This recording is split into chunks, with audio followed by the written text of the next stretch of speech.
Hello! Welcome to the Normal American Show. Finally home! I did it. I got dog hair all over me. I got my dad bluey shirt on. I'm your host, Robnoerr. Great to be here. Great to finally be back with moderate equipment. So let me show you some of my equipment. My microphone. This is a Samsung CO1U. Pretty good mic. My friend gave me this. And then I got my computer monitor here, costs like $150. My computer costs $500. My camera, my friend Aftershock sent me, which gets the job done. Anyways, I bring all this up because I was arguing with someone the other day, and they said they wonder, with a production like mine, with so much expensive equipment, what government agency's paying me. What'd they do? Find shit in the dumpster out back of the FBI? I just thought that was funny. It's like, of all the streamers, like, I would probably say that my net worth is about, as low as it gets from conservative streamers.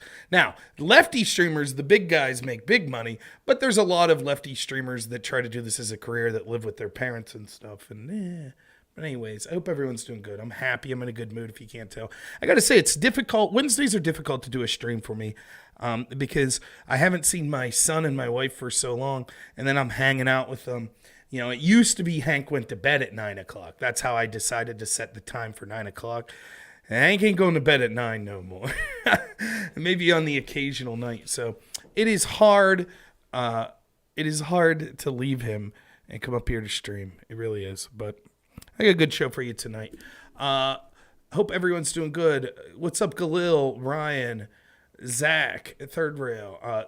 Omar says, hey, Rob, want to have a conversation tonight? No, Omar, I don't really feel like talking to you. You bring nothing to the table. You seem like a decent enough guy. You're not worth my speaking to. I've given you opportunity after opportunity. The spamming attempts to talk to me. But thank you. Zach says, Sitch and Adam said they would have me on. Yeah, they mentioned that before.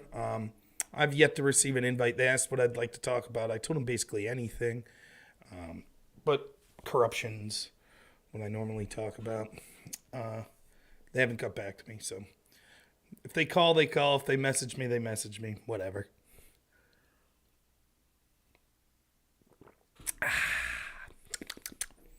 Water.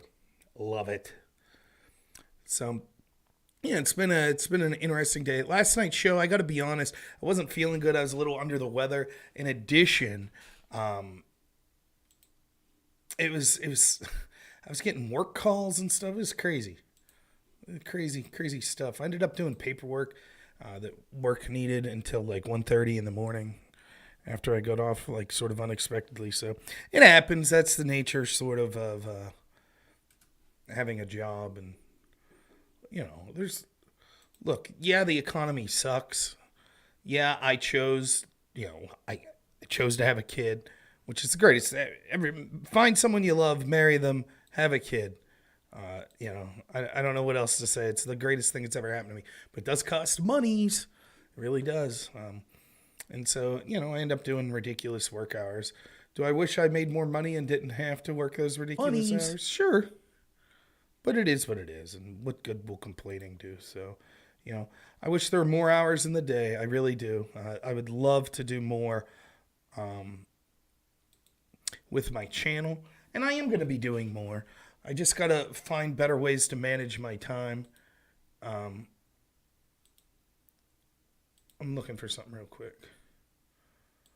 I can never find this.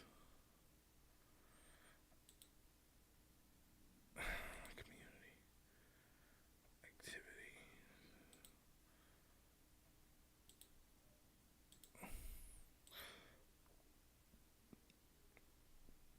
I'm going to unban our buddy Key Lime. Yeah. Both sides do it. Both sides do it. Who would say that if Key Lime wasn't here? Right? There we go. Should be good now. 1 second. Just. No. I didn't want to do that. So we'll jump in. We're going to talk about January 6th. We'll talk about some other stuff tonight as well. Maybe we'll take some call-ins for people that aren't Omar.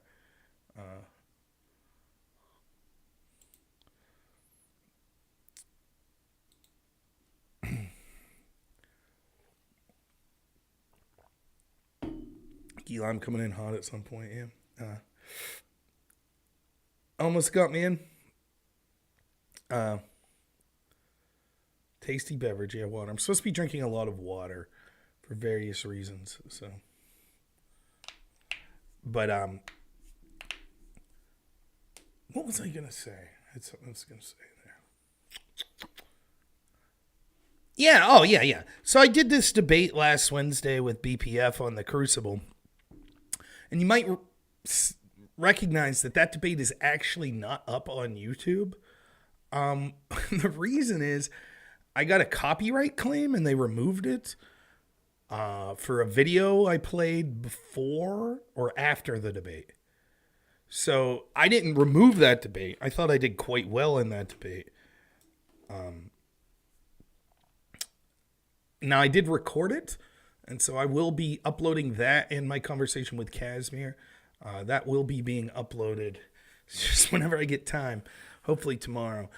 Today what happened was I got off work. Then I had to my wife has a car and I have a car. My car is not inspected because we were waiting till we saved up money because it needed 4 new tires. So my wife's car, we got 4 tires on, got it inspected. So everything's good with it. So I'd been taking it to work and she hasn't had a car while I've been at work, or her mom will drop off her car. And then, I got paid. So I went today when I got off work and got 4 tires on my car. Then it gets inspected Friday. Tomorrow, I think I have to drive about 2 hours to the office, pick up papers, take them back to the home. So that's 4 hours that I'll be working. In addition to that, me and the Hankster scheduled for a haircut tomorrow. It'll be Hank's second haircut, so I'm excited. Courtney's cousin cuts his hair. She is a fantastic hairstylist, but obviously with a little kid, you're not worried about the stylist, but she is just awesome with him. And in general, one of the nicest people I know. So it's really exciting to share that moment with her. She cut his hair for the first time a couple months ago, and so I think that's really cool that'll be the person that he trusts, growing up to cut his hair. So I'm excited for that. It'll be fun. And then car gets inspected Friday, and I think Christmas tree and Christmas lights going up here this weekend. And then my side of the family, the Norr side, my mom and dad and our family, extended family, is actually doing our Christmas dinner this Saturday.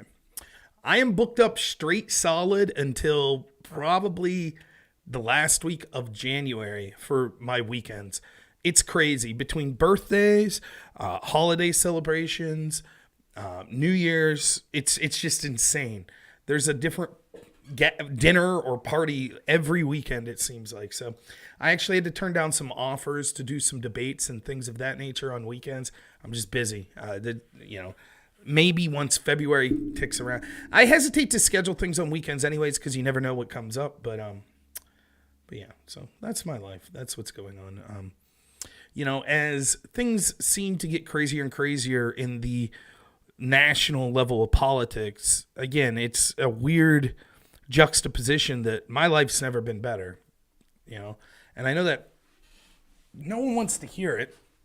No one wants to hear some, chubby dude on here like, my life's going great, but that's how I feel. I feel with my son being almost 2 years old, he's learning so much every day. One of the weird things about doing block shifts when you leave for work for like 3 days and then come back, I could see him growing in those 3 days, or this week, 5 days. It is so weird to me. I'm 38 years old. He's my first son. I don't know if I'll ever have another kid. This is the greatest my life's ever been. Like right now, today. It just is. It's a weird feeling, but I am just the luckiest person that's ever lived. It's a fantastic feeling. So, but that's how I feel. So I hope everyone else is as lucky as me. I hope you have great. Now I'm broke as a joke, I'm living paycheck to paycheck, but it's all right. We're doing all right. So what I'm doing on YouTube, I'm losing people like a sieve on YouTube there. That's okay. Thank you to the one person who's watching on YouTube. I must have lost Omar and his friend. Omar popped on and said, Rob, you want to have a conversation today? I do not. Omar is, he's one step slightly above poly people. I don't think he's malicious. Some people I talk to are bad faith. Or toxic. I don't think Omar's that necessarily. He's just...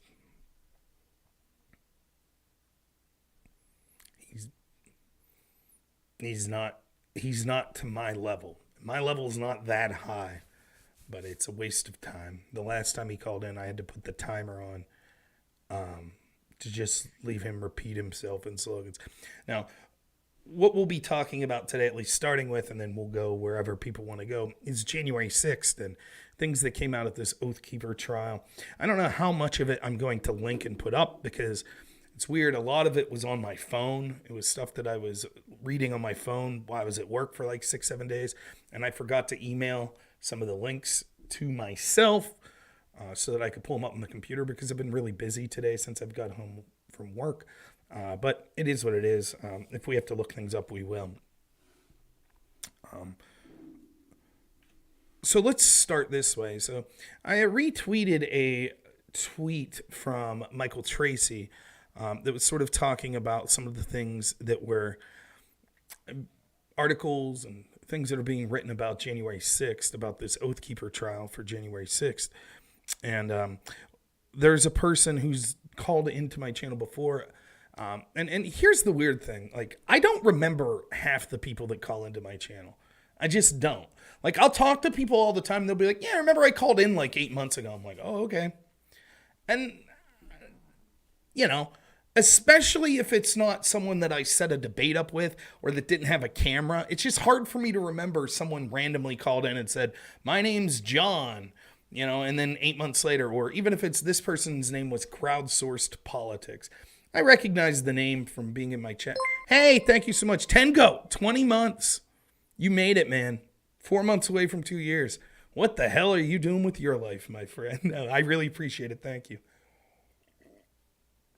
Here we go. We got Galil on YouTube now, too. Thank you, Galil. You know, and so I'm not going to go through the tweet thread. Just trust me. This is how it went.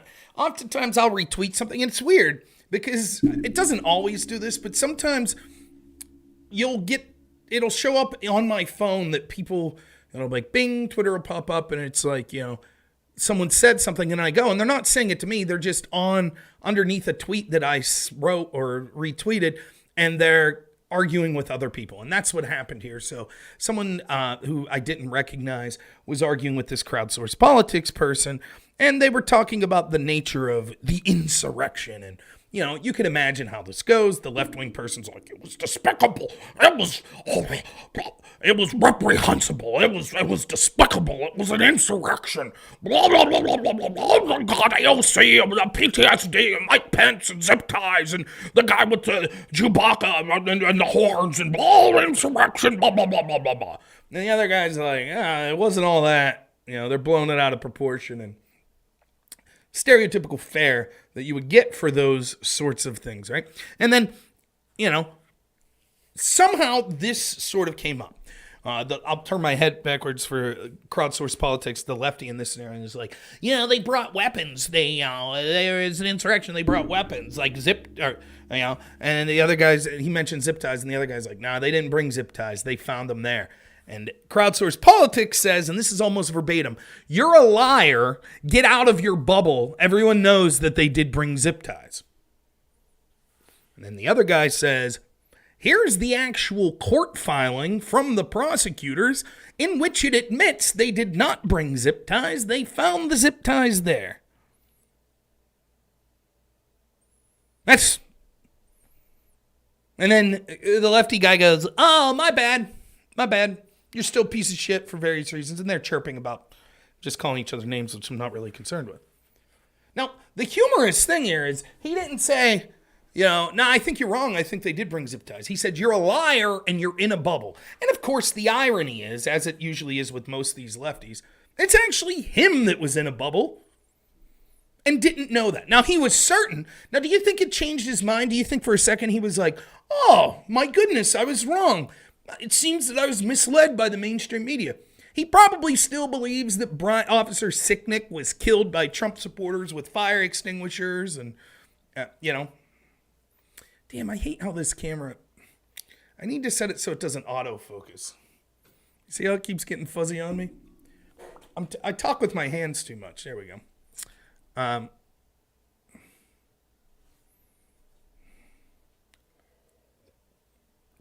didn't see anything about the Brunson trial. Send me a link. We'll check it out. So anyways, I just said, I chimed in and was basically just like, imagine what else you're ignorant of. And blah, blah, blah, blah, blah. He's still chirping. I said, why don't you come on the show? We'll talk about January 6th. And then he was like, I've talked to you before. And I said, I don't want to talk about corruption. Right. This was one of the people that called in and got wrecked when I was talking about Russiagate or January 6th. Got wrecked. And so now their stance is, I only want to talk to you about policy. I want to talk about policy. That's what I want to talk about, policy. Can we talk about policy? Oh, I'm on the 42-inch TV? Let me suck the gut in then. Want to talk about policy.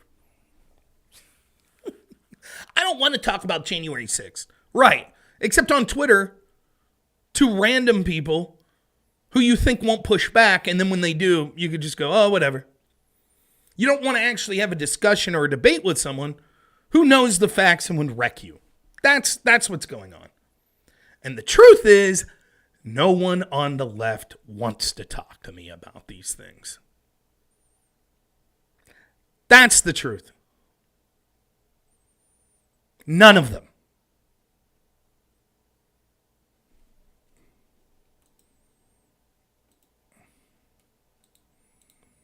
This court, let's see.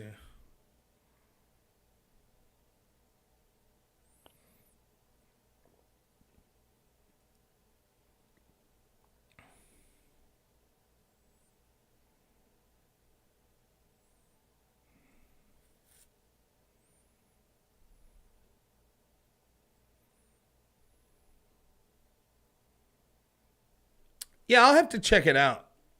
But I was unaware of the case.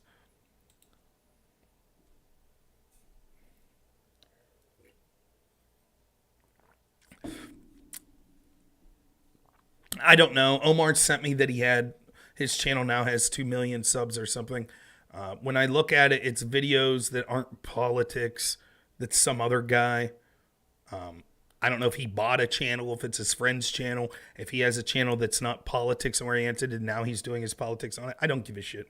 I don't really make decisions about who I understand that was part of his selling point to me. Check out how many people subscribe to me now. Do you want to talk? No, I still don't want to talk to you. I don't know what you did. I don't really care. Maybe he legitimately got, good for him. If he got 3 million subscribers off his own work, great. If he bought them, whatever.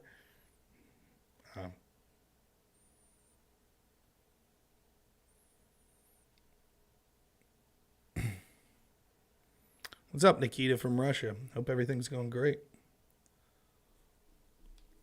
Anyways, long story short, this crowdsourced politics. None of the people want to debate me. They don't. He's finally agreed to debate me. It's going to be next Thursday or Friday. So this lefty's going to come on. We're going to talk about corruption, FBI corruption, January 6th, and things like that. But his stipulation was this. First, he wants to talk to me about policy. I want to talk about policy. Can we talk about policy first? Because this is something that the left does. They want to talk about policy when they understand that discussions of corruption will hurt their side. So they don't want to talk about that then, right? They'll happily talk about Russiagate when Trump and Republicans are in office, or January 6th. But when they're in power and it's like, geez, it looks like there's a bunch of scandals and corruption. Attacks on free speech and collusion with companies like Apple that are censoring people in China. Fascism, tyranny, that sort of. They're like, I'm not interested in that. As long as it's going to my side, as long as it's helping my side, I don't want to talk about that.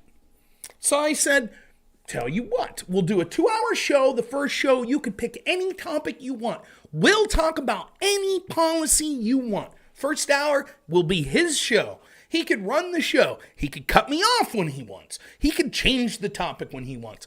And I won't grouse about it. I'll say, absolutely fine. And then the second hour, we'll talk about his big claims about January 6th and the insurrection and things of that nature.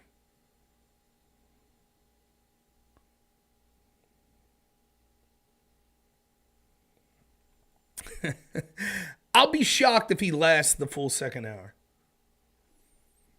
So that'll be next Thursday or Friday. Tomorrow I'll be talking to Sprouticus. Topic to be determined later. So, now, the January 6th thing. I nailed this story months and months ago when I talked about this. But far be it for me to brag. I am bragging. I don't know that I was the only one to nail this story. In fact, there were many people that did. Let's be honest. It seemed that the Democrats and the establishment got exactly what they wanted on January 6th. It seemed that they were intentionally setting dominoes up, hoping that right-wingers would do something violent for a long, long time so that they could use that as an excuse to censor people online, to take away any conversation about election legitimacy, to engage in authoritarian practices, to beef as an excuse to beef up the FBI, to look at domestic people, domestic dissidents that they didn't like, to sort of have that as an excuse to then censor people when it came to conversations of COVID and things like that. That's what it seemed like. It seemed like, oh boy, that's what my gut feeling was. I always leave room to interpretation that I could be wrong. But what am I batting right now when it comes to the big stories of the past 6 years? 98%? I was right about Russiagate. I was right about COVID. I was right about Syria.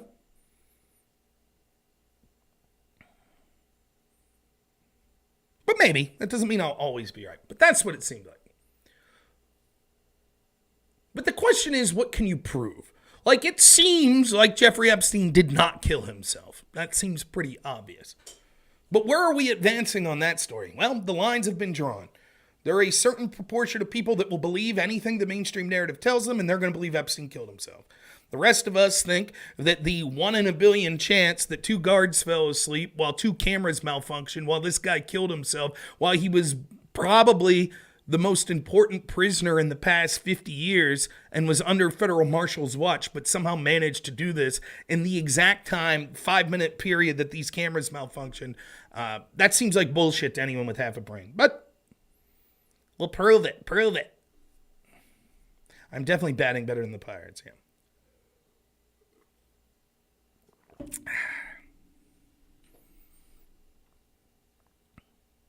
So what could we prove about January 6th? And what people want to do is talk about Ray Epps. There's a lot to say about Ray Epps.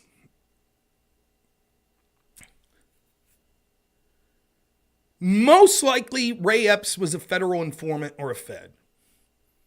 That's what it seems like. And you don't need me to say it, right?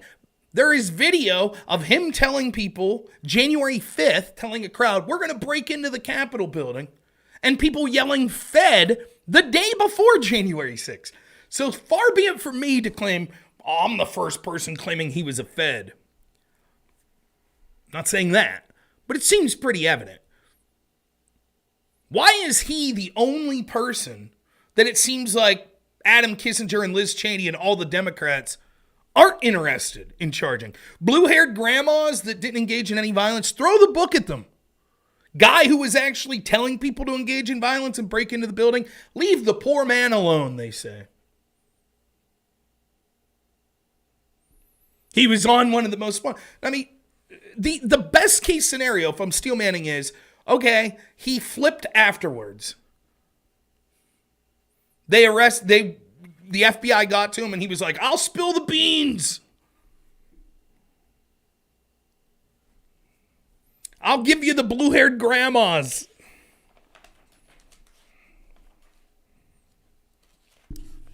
But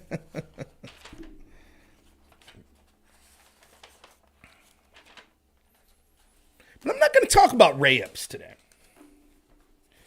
Because oftentimes what gets lost is there are shitheads on the left that don't care, right? Aftershock, if he's still in here, he'll tell you this. So many of them are bad faith, right? And the type of people I interact with. They don't care. What they really think, this is what they really think. If you could read their mind, this is what they think. Great, I'm glad the FBI is going after Trump supporters. Whatever, find any reason to get them. That's what they really feel like. I don't care, lock them all up. Fights at Charlie Kirk's events? Yeah, not surprised.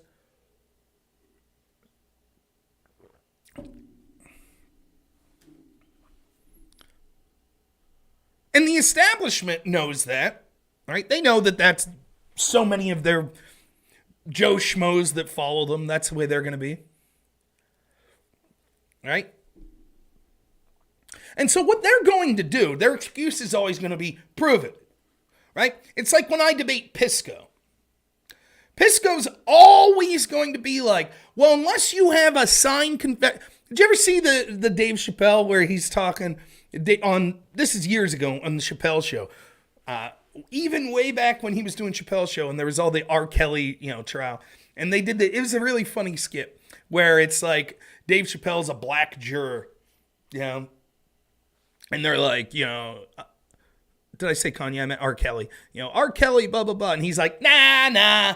And they're like, what would you need to do? We have the guy on video peeing on an underage girl. He's like, I'd need a lawyer in there, and I would need a notarized document, and I would need, and even still, and then they're like, what about the guy that was Beretta? He's like, oh yeah, Beretta did that shit, but the joke is like, nah, nothing will convince me that R. Kelly, That's the way Pisco and almost everyone on the left's going to be when it comes to corruption, FBI corruption, all these stories. It's always going to be, unless you have a signed notice by Chris Wray and Rod Rosenstein and, Bill Clinton and all the Supreme Court justices and film that backs it up, and they're holding their IDs while they're committing the crimes, and they're sending emails to each other going, we're committing a coup. This is a coup. We know we're breaking the law. And I'm not just sending this email, but then I'm also going to print the email out and then sign my name. And I'm going to do it next to a picture of the day's current newspaper with my photo ID there. Unless you have all that, Pisco's always going to be like, well, that's what so many of these people are going to do. They will always find, because their default position is, I hate Trump. I hate Trump conservatives. That's the side I'm against. So whatever we have to do. That's how they feel.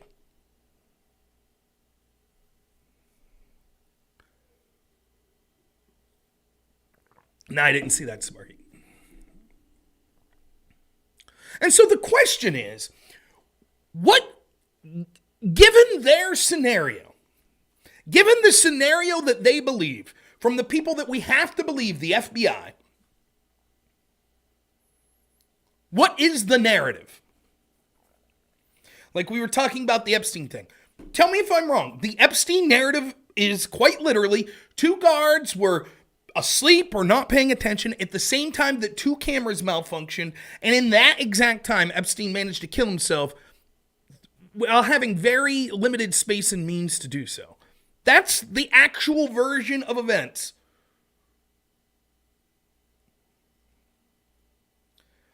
I think the focus, as I said months ago, with what we now see coming out, as I knew would be the case,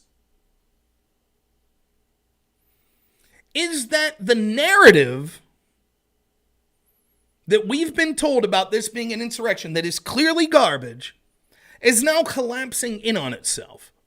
Because the positions that those people, like the FBI and the January 6th committee, are pushing out if you look through it logically, it's like, okay, then you're incredibly corrupt. It's one of, I'm sure all of you have experienced this, right? With some drama in your life. Or you've watched Maury Povich or Jerry Springer or something. Have you ever noticed this? You'll have, let's say you have two friends or two people that you happen to know both of them, and they have some sort of dispute, a fist fight, an argument, etc. Maybe it's your friends with a husband and wife, and they're both telling you their version of what this big argument they had, right? And almost always, if me and my wife have an argument and we both come on screen to tell you about it, human nature is, it's almost impossible for either of us to just give objective facts without inserting our point of view into it. We're always going to make it seem like we're better than we are and the other side's worse than they are. That's just human nature. You know, so I'm going to be like, oh, as soon as I got in, she was like, take the garbage out. As soon as I got in, first thing she said, didn't even say how was work, blah, blah, take the garbage out. And I was like, okay, fine, I'll take the garbage out. And she was like, what the fuck is your problem? And I was like, I didn't do anything. You know, then when you talk to her, she's going to be like, no, you came in kicking and screaming that the house was a mess. And I was like, how was your time at work? And I was like, shut the fuck up. Don't ask me about work. What's for dinner? And she was like, whoa, calm down. I'll start dinner, but can you move that garbage? And you were like, fuck you. The truth's somewhere in between, probably. So what's amazing, and this is what you've probably all experienced, is when someone telling you their side of a story, knowing that they're going to paint themselves in a better light, and they still come off sounding horrible. I always find that amazing. Like, you'll listen to your friend be like, yeah, I broke up with my girlfriend. I'm like, oh, what happened, man? And then they'll tell their version. It's like, yeah, you're absolutely wrong. You're in the wrong here. Even your version. That's how I feel listening to the establishment. I don't have to insert any subjectivity whatsoever. I could take 100% the claims of the FBI, the Democrats, the establishment, the January 6th committee, and the picture it paints, just logically following to conclusion what they're suggesting, is devastating. So what I'm going to want from you is anyone in the audience, regardless if you're a lefty or a righty, hold my feet to the fire on this. I'm going to start telling the establishment version of what happened on January 6th, what we now know that's came out in trials with the Oath Keepers, the Proud Boys, etc. I want anyone to stop when they think that I'm misrepresenting what the FBI and the official version is. Can you do that? And even if you're someone who normally agrees with me, if you're like, well, wait a minute, not quite. Okay? And then we're going to go through, as I did a couple months ago, but now it's been proven in court documents. Here's the official version, right? January 6th was an insurrection. I think it's clear that's what they say. So I don't think that, God damn it. I have to change. I'll mess with that tomorrow. January 6th is an insurrection. Okay. It was pre-planned. Anyone disagree?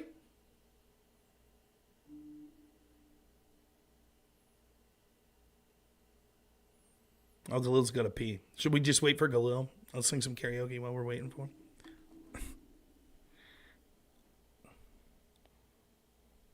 him. Anyone disagree?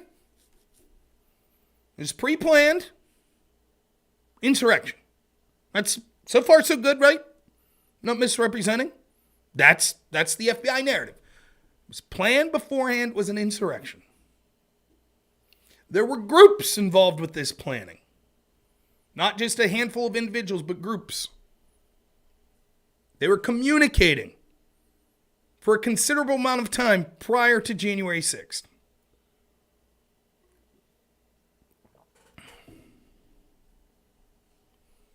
January 6th happens.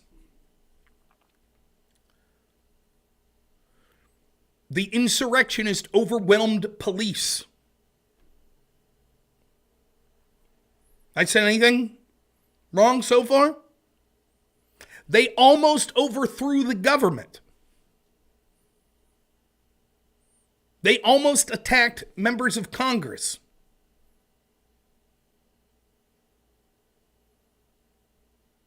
Nothing wrong so far, right? Okay. The FBI had informants in those groups. They were aware that the planning for the insurrection was occurring prior to January 6th.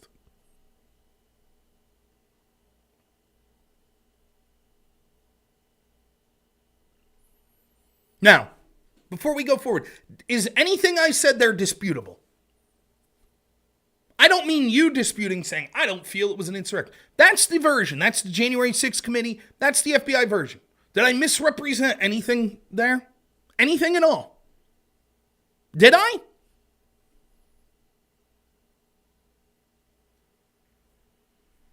I don't think I did. I don't think if the staunchest Democrat was in here right now, that they would be like, that's misrepresentation. I think that's... They said it was a pre-planned insurrection. They had informants in these groups that were aware of the planning. The insurrection occurred on January 6th. The police were overwhelmed, at least temporarily. It was a horrible day, insurrection. And now the FBI needs to have a big task force to hold people accountable. That's it. Does anyone see the glaring problem here? With their version of events. What's the glaring problem?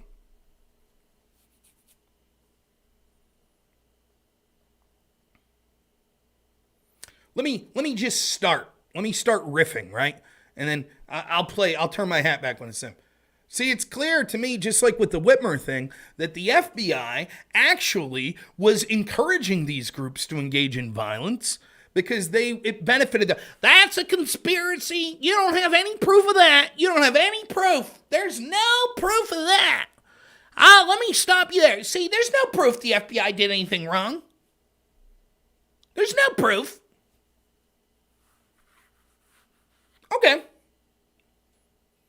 True. We don't have the smoking gun like we did in the Whitmer case that said that the FBI was telling these informants to encourage violence to occur January 6th. True. But they did know that there were people planning on, in their words, on an insurrection and overthrowing the government. That's what the FBI knew in the weeks leading up to January 6th.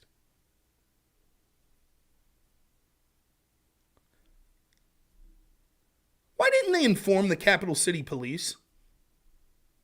Why didn't they talk to the sergeant at arms that operates under Nancy Pelosi that was in charge of security? Just slipped their mind? Imagine the same FBI that talks about white supremacy and white rage and right-wing terror. It's the biggest terror threat to our country. And now let's take them at face value that they infiltrate these groups. And these groups are talking about striking with weapons at the heart of our government, stopping the peaceful transition of power, endangering elected representatives, including the vice president, senators, etc. And the FBI was like, well, you know, we're just not going to say anything.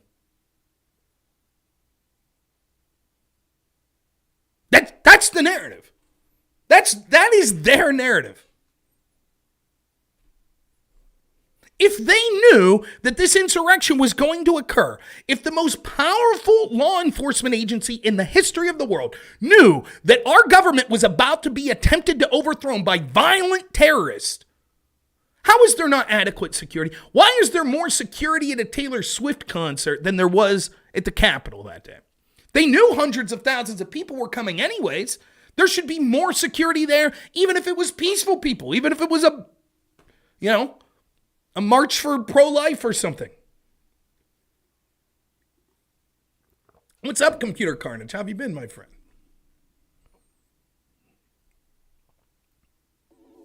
Now, here are the possibilities.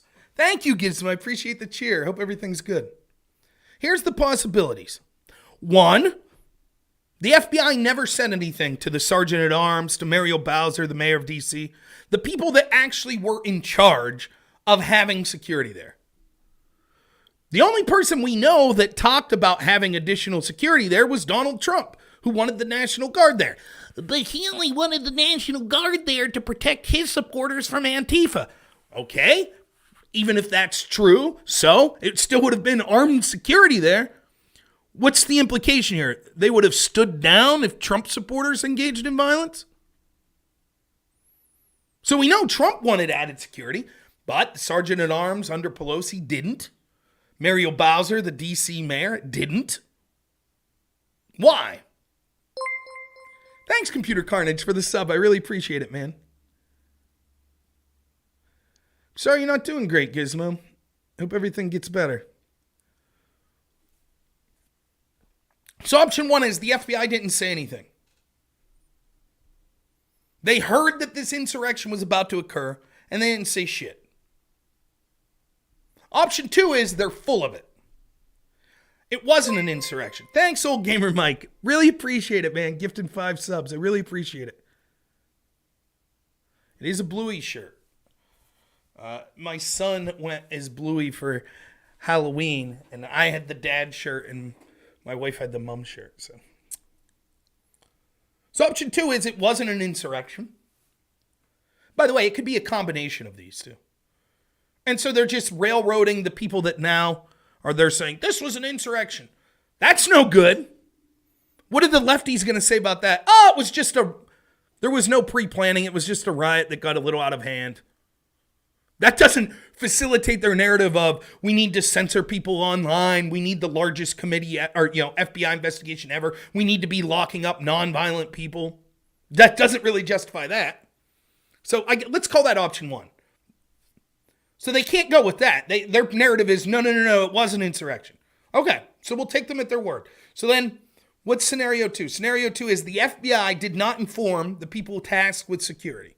Option three is the FBI did inform the sergeant at arms, the mayor of DC, and all the relevant people, and they decided not to act. But what are the implications of that? The sergeant at arms and the mayor of DC here, my God, right-wing domestic terrorists are about to launch an insurrection, kill members of Congress, and take over control. And they're like, we'll just let it go. That's what I'm supposed to believe? Didn't really hit their register?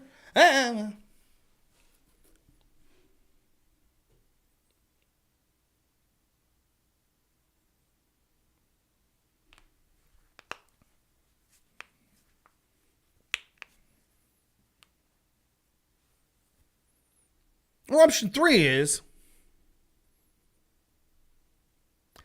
they thought there would be violence, and that's exactly what they wanted.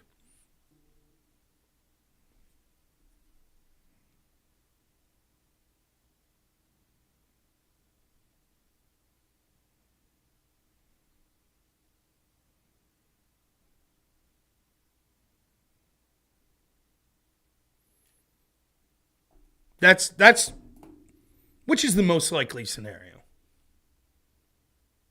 Just like with the Whitmer. They wanted it to occur, so they could use it as an excuse. But okay, I can't definitively prove that. Can anyone else think of another option? Basically, it comes down to that question, again, like every time we see corruption from the FBI, the defense from the establishment and the left is, they're just incompetent.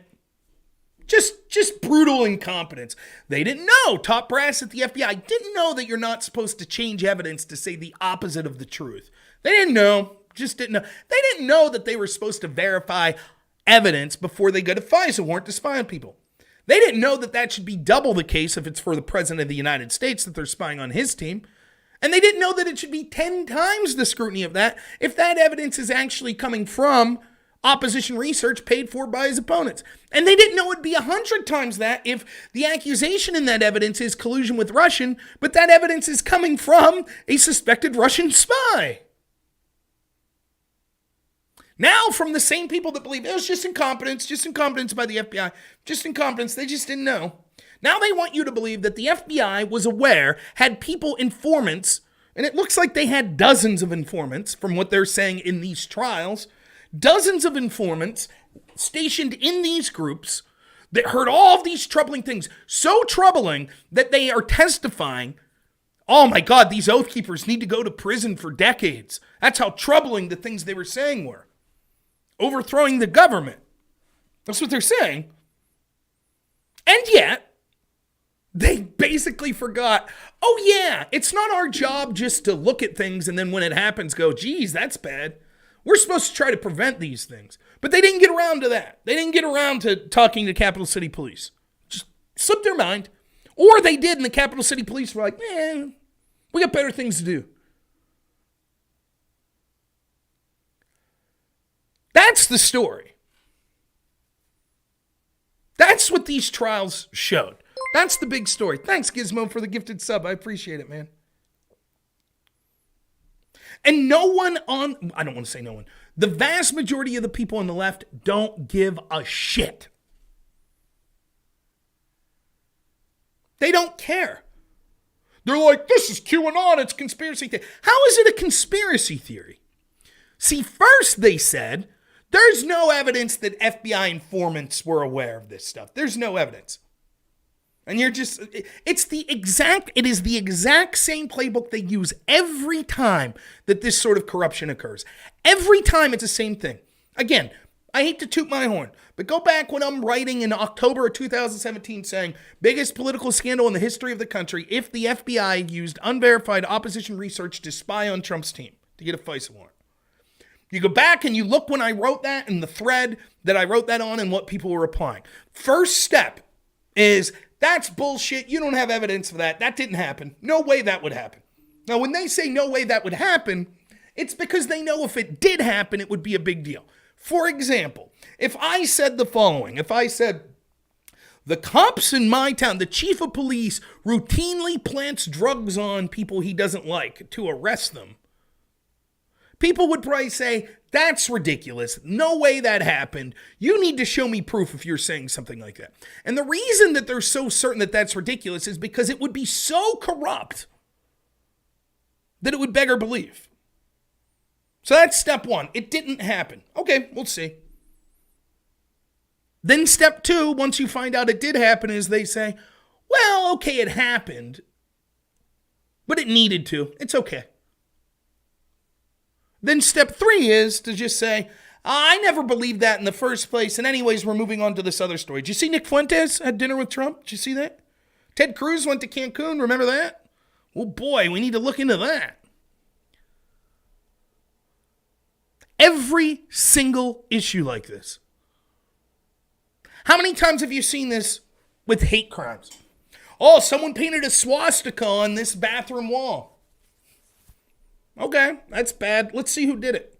Because 90% of these stories, it seems, turns out that it wasn't a right-wing white supremacist. It was someone from one of the groups, a gay person or a black person or a Jewish person that did it.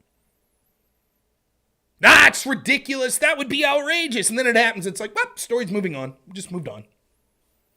How many stories is this going to happen?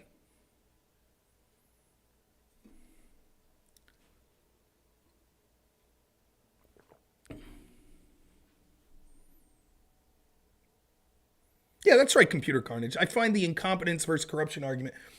It's almost better to have a corrupt FBI than an incompetent FBI. I've talked about this before. Imagine.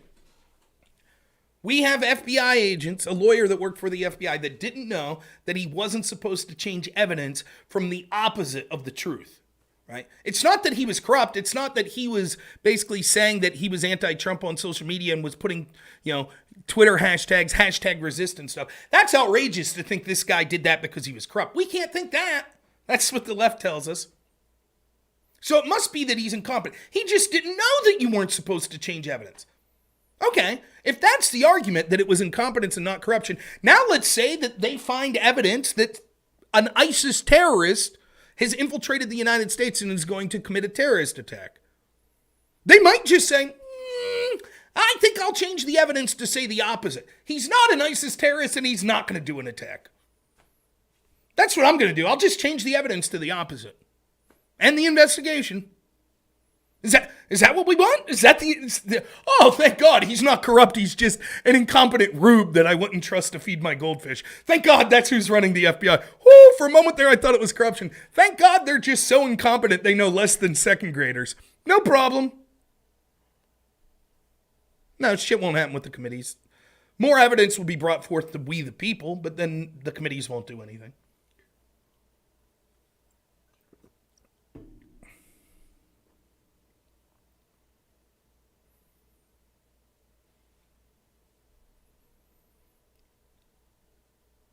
The biggest story in the country for the past 2 years, January 6th, the insurrection justified so much of the authoritarianism we see. When we said, how did the FBI not know this? Surely they had informants. Surely they had FBI informants and agents on the ground that day.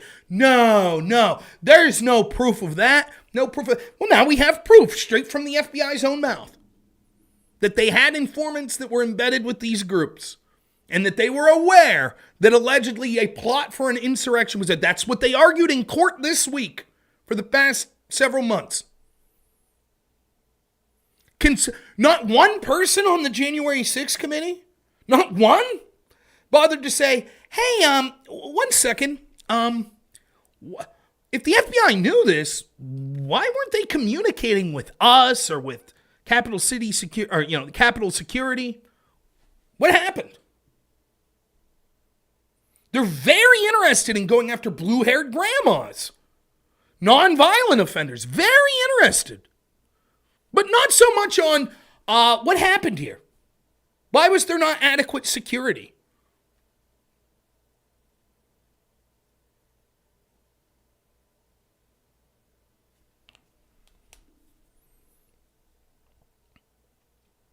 And none of the left-wing streamers or Twitter, again, let me be clear. When I'm saying none, it's not none. But 98 to 99% of the left-wing streamers or people commenting on Twitter, right down to lowly level 2 followers people, that were like, oh boy, January 6th, man. I had people private message me, did you see the January 6th committee tonight? Oh man, it's on fire. Oh my God, blah, blah, blah, blah, blah. They need to subpoena Trump. Oh, Trump's going down. Oh my God, it was an insurrection. Blah, blah, blah, blah, blah, blah. Not one of them have shit to say about this.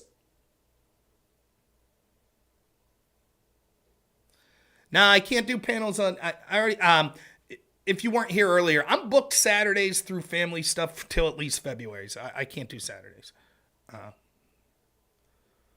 Did they let it happen or make it happen? Right. Either way, it's horrible. But it is worse if they made it happen. Which, you're a crazy conspiracy theorist if you believe. But that's exactly what they did with the Whitmer case. And so many other cases where the FBI inspired terrorism and then swooped in.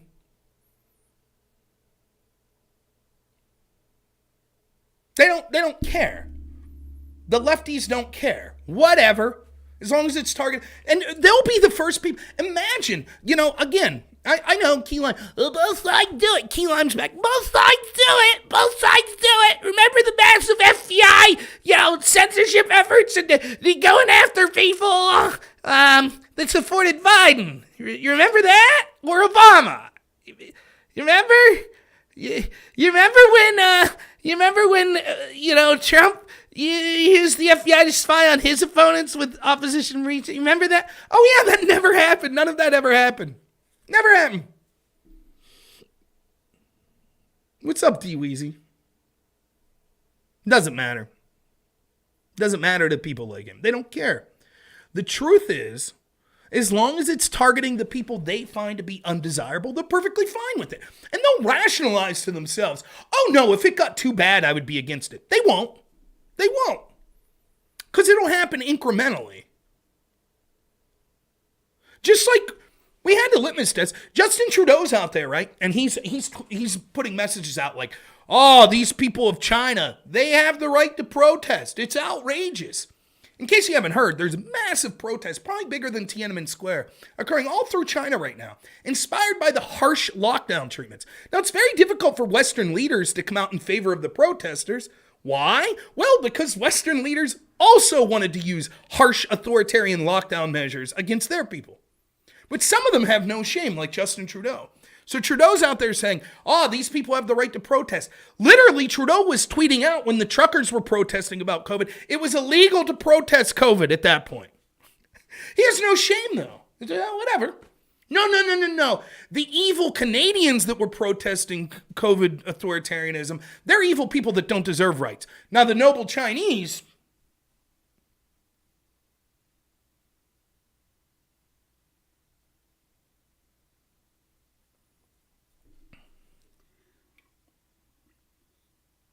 See, the difference between me and you, Key Lime, is when I say both sides do it, I'm not saying both sides doing it. I'm saying one side does it worse. And yet the treatment is disparate. It's completely inverse. When you do it, you do the opposite, right? You could look at the Nazis gassing people and say, but the other side did bad things too. And it's like, right, all sides on all things have done things bad. You know, I could be saying, my God, what the Nazis did was, you know, you could say, the Allies did this, they did X. And I'd be like, yeah, but what the Nazis were doing in Imperial Japan, you know, and Franco, it was really bad. Or I'm sorry, in Mussolini, it was really bad. And you'd be like, yeah, but what about the Allies? And I'd be like, it's hardly comparable. That's what happens.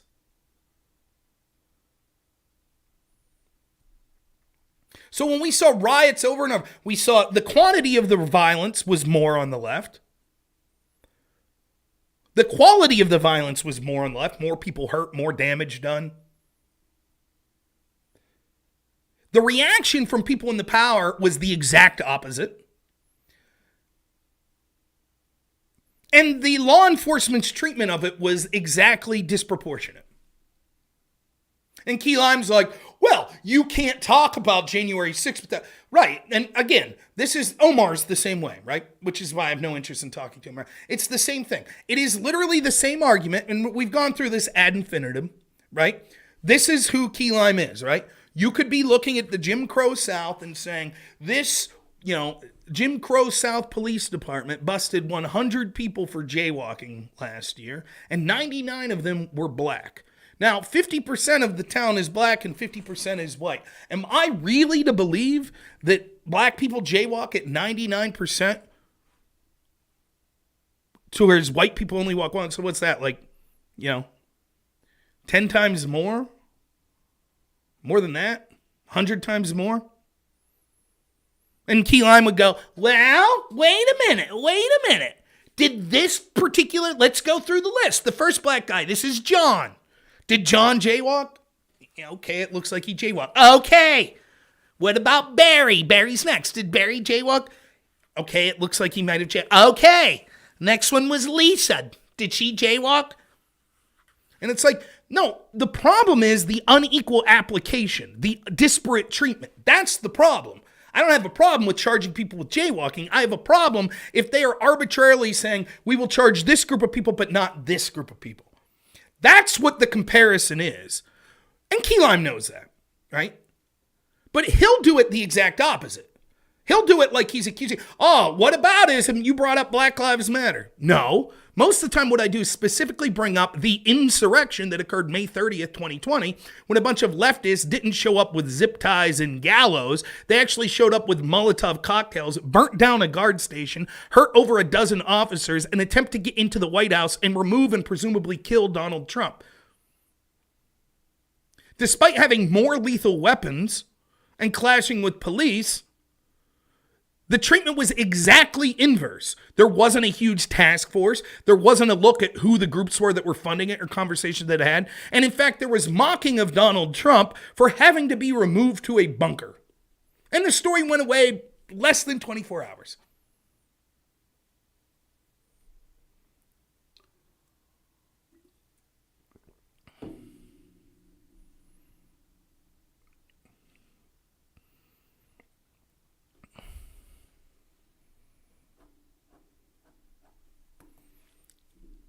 They don't care. Omar's show was the third rail, I think.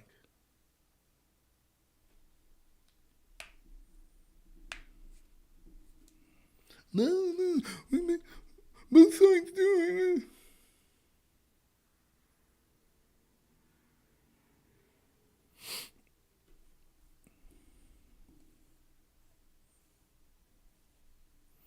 Imagine that, like, we got our tanky here, right? Imagine this. Imagine that I was like, look, I feel that, the wealthiest 1% are influencing Congress in ways to have laws passed that benefit them. More money and power for them.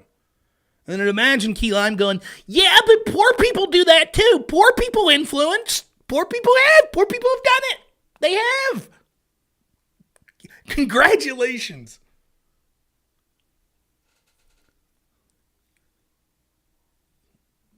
You did it.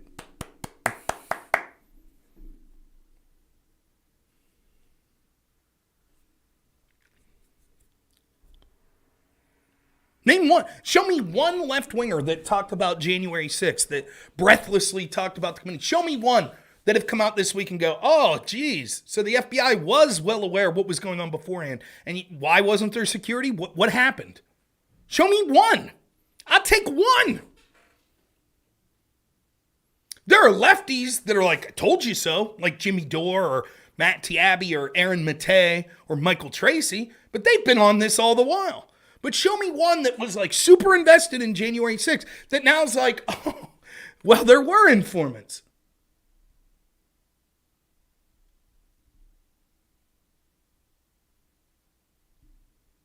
Show me one. I haven't seen it. They're just going to move on to the next story. That's what they're so good. And listen, make no mistake about it. What's going on with Twitter? That, like, you are seeing every day more and more clear just how authoritarian the establishment is. And I talk about the left a lot. They're not really leftists. I mean, they are. They're basically authoritarian communists, is basically.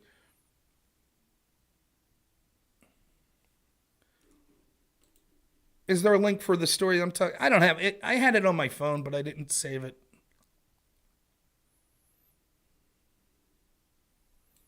Oh, crowdsourced politics. He keeps linking this article. This is so funny. I can't wait to debate this guy next week. He's like, when someone brought this up to him on Twitter, this is what he says. See, this PBS article says the FBI did warn about possible violence ahead of the Capitol riot. Look at the date in this. January 13th, 2021. See, the FBI was admitting 7 days after, they were admitting, actually, we did warn them about the violence. Yeah, let's see what it says, right? This is the article. And I love how this is what so many of these people do. They read a headline and like, see, that rebuts everything you said. Okay, let's see what this article says. So from 6 days after January 6th, or 7 days, the FBI warned law enforcement agencies ahead of last week's breach of the U.S. Capitol about the potential for extremist-driven violence, U.S. officials said, contradicting earlier statements that they were caught off guard to the assault by supporters of Trump. Who made those earlier statements? People at the FBI and people that were in charge of defense. Nearly a week after the riot, officials said they were combing through mountains of evidence and vowed to aggressively seek out those who perpetrated the brazen attack. Though most of the charges brought so far have been misdemeanors, acting U.S. Attorney Michael Sherwin said on Tuesday, Justice Department was considered bringing seditious charges. It's only the beginning. We'll focus on the most significant charges, blah, blah, blah. The Justice Department's created a specialized strike force to examine the possibility of sedition charges, which carry up 20 years in prison. Remind me, did that happen after May 30th, 2020? Oh, no, it didn't. Officials said that utilizing some of the same techniques in the riot probe is they use an international counterterrorism investigation, examining money flow, etc., etc. Schumer said they're going to do it. The statements by the FBI and Justice Department officials on Tuesday were intended as both a defense of federal law enforcement preparations before the deadly riot and a warning to participants. But they also raised new questions about the coordination across agencies for the January 6th riot, which was sparked by Trump's calls, blah, blah, blah. In the immediate aftermath of the riot, some law enforcement officials, including the Capitol Police Chief, said they were unaware of concerns. But on Tuesday, the Washington Post reported the existence of a January 5th report from the FBI's Norfolk, Virginia office that forecast in detail the chances of extremists could commit war in Washington the following day. Steve D'Antonio, assistant director in charge of the FBI's Washington field office, said that once he received the January 5th warning, the information was quickly shared with other law enforcement agencies. So that's what they shared. On January 5th, they came up with a report, and this guy, the guy that was in charge in the Washington field office, claims that he quickly shared it with other agencies.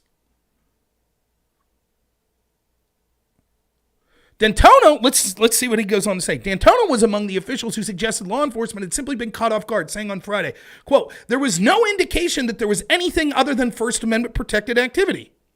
He did not explain the discrepancy in his statements. Wait a minute, that's odd. So this guy, this article, that this particular lefty's putting out there from 7 days after the January 6th riot is like, see, the FBI did warn people.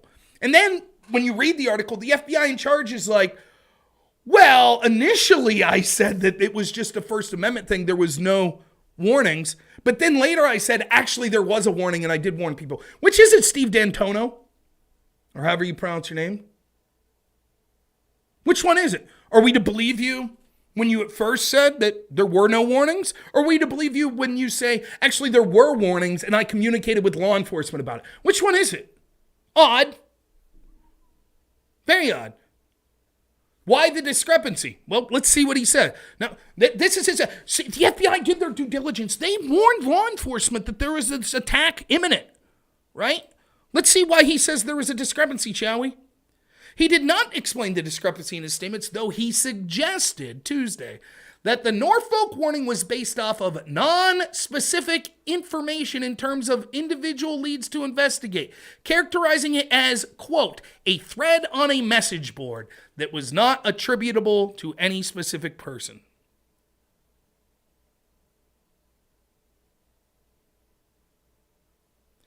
In a statement Tuesday, the FBI said the report's author had warned that the FBI might be encroaching on free speech rights and pursuing further action, and that the document itself did not necessarily associate the comments with a national security threat or crime. It highlighted D'Antonio's remarks at the news conference, suggesting without knowing the identity of the people whose words were cited in the report, there wasn't much that could be done with the information.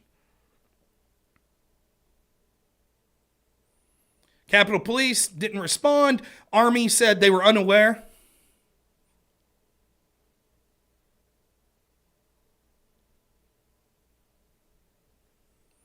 All agencies said they weren't aware that there was anything like that suggested.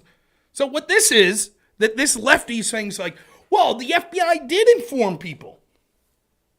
And then when you read the article, it's like, well, the FBI agent in charge first said everything was good. We were totally cut off the blue. We didn't know. Then he said, well, okay, there was a report that we reached out. But then when you read the details of that report, they're like, we saw a paragraph online on some message board from an anonymous user suggesting there could be violence. That's a far cry from what they're saying now. We had dozens of informants embedded in groups with specific names of specific organizations that were leading an insurrection. And yet the only report that we're told that was put out was by the Norfolk office that the leader of the Washington field office couldn't even remember at first, who apparently, if we take them at face value, they told people, hey, we read an anonymous post on a message board that said there could be violence. You guys should take it seriously.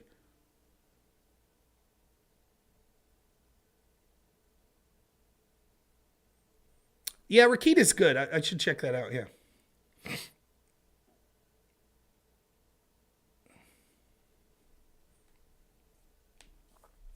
But that's okay. That guy's going to debate me next week on this. He could bring his little article that he didn't read, and I'll shred it.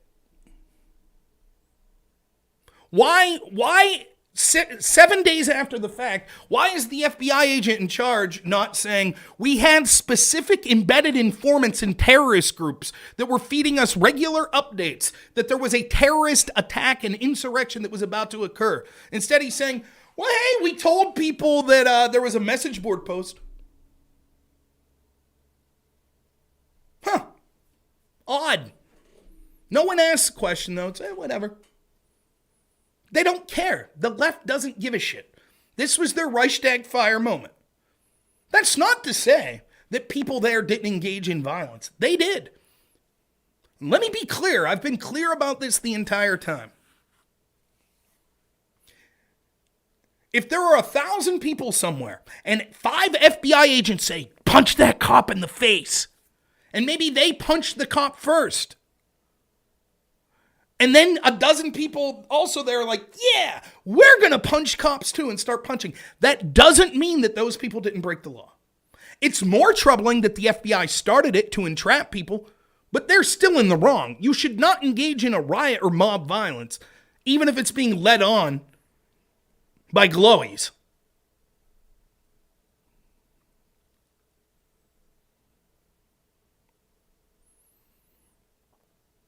I said from the get-go, what was the January 6th committee about?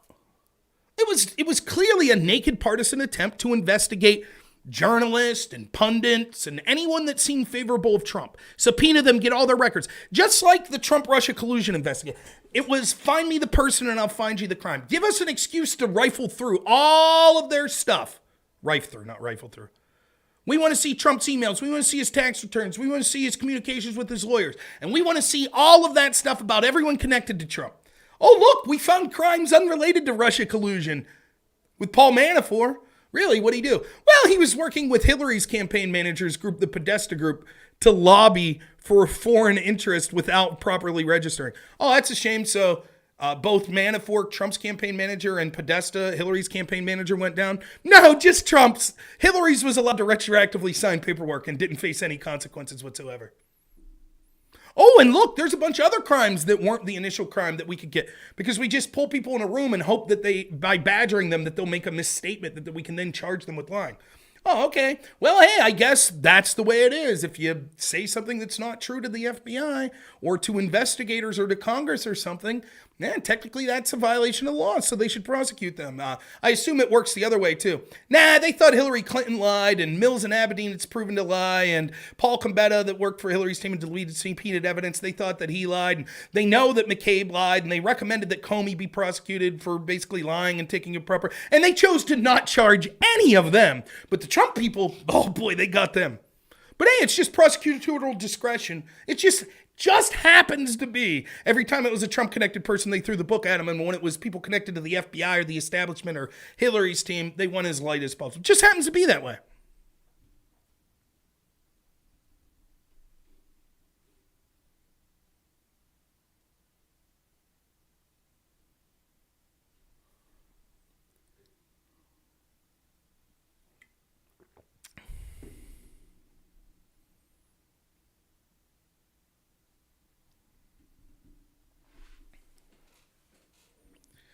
Now, if you read some of the documents, I mean, I wish I would have saved these on my phone and emailed them. Let me see. Let's see if I can find this one. Because there is one specifically that I actually couldn't I could believe it, but it was amazing to me.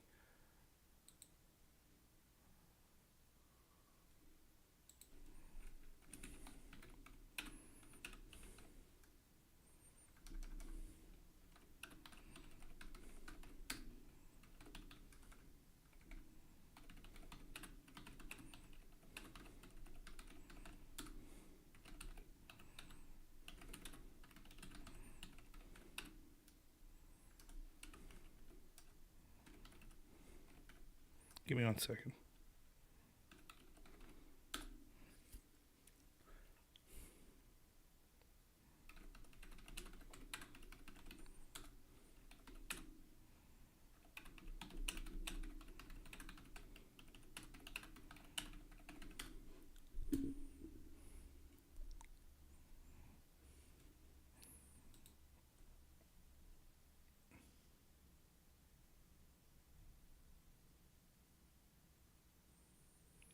But listen, I can make excuse for the police moving barricades and letting people in, right? Let's steel man the position. Let's say that, I don't know the exact numbers. Let's say that you're a force of 500 police and 100,000 people are barreling down. I know that's underestimating the police and overestimating the amount of people that we're charging. Your best, if you think that you're so outnumbered, your best bet might be like, listen, let's be like, okay, we'll let you get in, just don't do anything crazy. Because if you start fighting back, you think you'll be overwhelmed and then you lose all semblance of control. So maybe it's attempting to control the situation by being like, sure, we'll open the doors. Now then the question becomes, well, how did you know that if you're the 100th person in line and you're just like, oh, they're opening the doors and waving people in?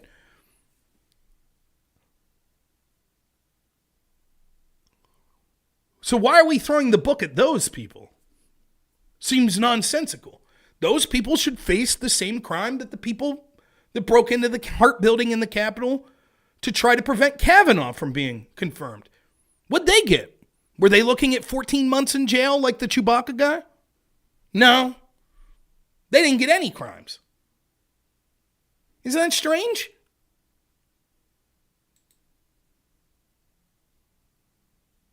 Anyways, let's see. I'm looking for something here. Did I save it under bookmark? What?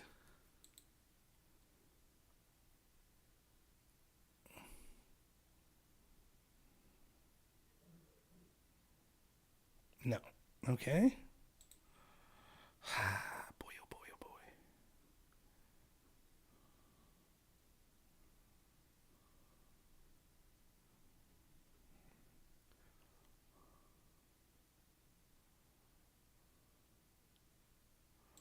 Michael Tracy is the person that I've been watching on Twitter. So here's one of the tweets that he shows. Oath Keeper's vice president and member of Stewart Rhodes' inner circle was an FBI informant for months leading up to January 6th, but the FBI never intervened to stop Rhodes from carrying out the existentially threatening seditious conspiracy he's now been convicted of.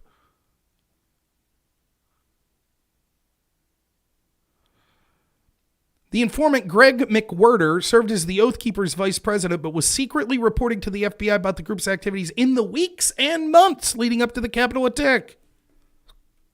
Odd. So it wasn't even some low-level person.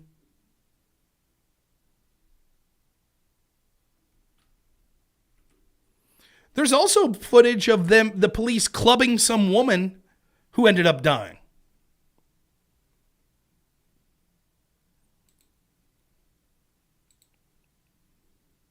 How did they find these people?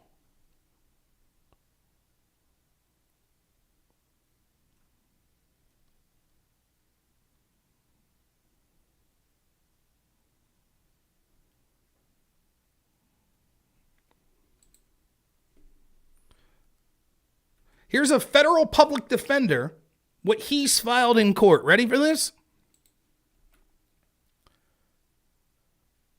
Federal public defender convincingly argues that the FBI used an unprecedented, quote, modern-day general warrant to seize personal data of anyone who, quote, could have been in the approximate vicinity of the Capitol on January 6th, defending democracy by obliterating bedrock civil liberties. And here's what he says. The geofence warrant here entailed multiple massive searches of all Google users who had a location history enabled on their devices. Step one was a true dragnet conducted by Google at the government's direction. The FBI commandeered Google to search through millions of private accounts to determine if any of them contained data of interest. The warrant was therefore unconstitutionally overbroad, a modern-day general warrant. Google and the government also exceeded the scope of Step 1 warrant. At Steps 2 and 3, the warrant remained overboard as it authorized further intrusive searches of subscriber information of thousands of devices, which certainly included people involved in no criminal activity. The warrant was fatally overbroad and devoid of particularity, and therefore impermissible under the Fourth Amendment. There was never any particularized probable cause cited by the FBI, making it certain that the searches were conducted on people who committed no crime whatsoever. Rather than establishing any basis for probable cause that subjects of the search had committed a crime, the government relied on hypothesis and conjecture that merely equated presence at the Capitol with criminal activity, bizarrely invoking the pandemic as its reasoning. Here's what the affidavit says. Just a week later, the government sought and was granted a geofence warrant for data held by Google. In essence, the government compelled Google to search all accounts with location data that fell within a perimeter drawn by the government. The geofence warrant held multiple steps described below. Notably, in application for the warrant, the government did not specify whether the perimeter of the geofence area, for this case, the area immediately surrounding and including the Capitol building, was visibly restricted for all relevant time period, but rather included only a general description of how the Capitol building may be restricted. Additionally, the government's application for the geofence warrant relied on assumptions to equate presence at the Capitol with criminal activity, hypothesizing, quote, because of the pandemic, the security surrounding the Capitol in preparations for the inauguration, the security surrounding the Capitol for the protest of the certification, and the limited scope of the geographic area covered by this warrant, there will probably be no tourist or bystanders to be found in any of this data. He continues, in other words, to obtain its general warrant and seize personal data of thousands of people without establishing any particularized probable cause that they had engaged in criminal activity, the government simply equated presence with criminality. The government sought subscriber information for any device for which there was a single data point that had displayed ratio entirely within the geofence. In other words, the government sought identifying information for any device for which Google was 68% confident the device was somewhere within the geofence at the single moment during a 4.5-hour geofence period. Again, the government equated presence with criminality. The government sought and warrant ordered Google to provide identifying information on 1,498 devices and likely people based on this theory. Tracy continues, but because this January 6th investigation is the most important in the history of human civilization or something, and democracy trademark, as we know it, hangs in the balance, expect these brazen precedent-setting obligations of the fourth abrogations. Damn, what am I doing today? Of the Fourth Amendment to be ignored or cheered.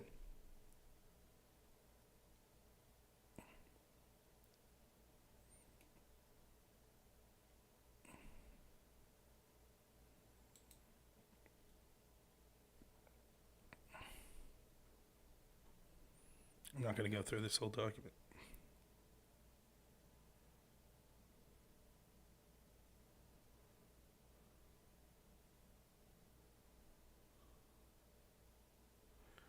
As recently as November 3rd, a brand new January 6th defendant was arrested. FBI agent writes that she attempted to use the same geofence warrant, the general warrant, to establish the suspect's criminality, but failed.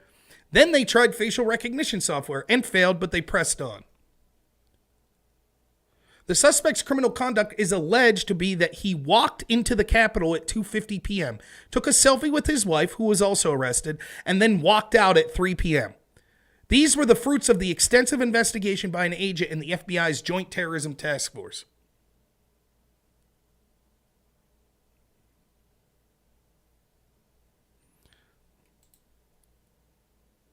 The warrant application was based on an amalgam of evidence. The government recited secondhand tips where individuals claimed they had heard some unnamed person say they heard Mr. Ryan's wife say that he had been at the Capitol on January 6th. Notably, the warrant application summarized the primary tipster's report as, and this is from the warrant application, information provided by Tipster 1 included that on January 6, 2021, Ryan's wife made a post to Facebook that Ryan had entered the Capitol building during the protest. After seeing the post, Tipster 1 confronted Ryan about being at the Capitol building and told him he needed to make a report about his part of entering the Capitol. According to Tipster 1 in this tip, Ryan did not deny entering the Capitol building and said the Capitol Police moved barriers and let him into the building.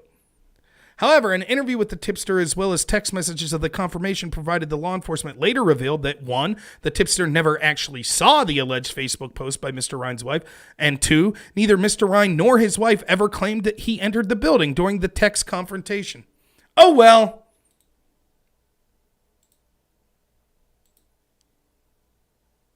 There you have it. So what do we know? Well, the FBI, they couldn't, and I'll put the link to Michael Tracy's thread there.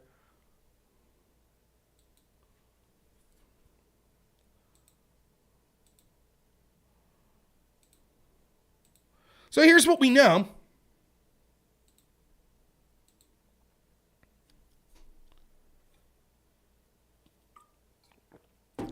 The FBI had informants embedded in all of these terrorist groups, but for some reason it just got lost in the shovel, and there was no security that was remotely adequate there January 6th. But no one gives a shit. No one on the left cares. The January 6th committee doesn't care. The FBI doesn't care. They don't care that our country was almost overthrown, in their words. Don't care. No one's saying, geez, let's look at what happened. Let's make it public to assuage fears from the general public that the FBI and law enforcement is so incompetent that they were aware for months that there was going to be this insurrection and yet did nothing at all to communicate with each other to stop it. Nope, they don't give a shit about that. Meanwhile, in their attempts to get these dangerous criminals, they violated civil rights in a way that's only, in a way that you would expect to see out of Soviet Russia or communist China. Which they said, okay, we want the data of everyone for 4.5 hours that was in this area.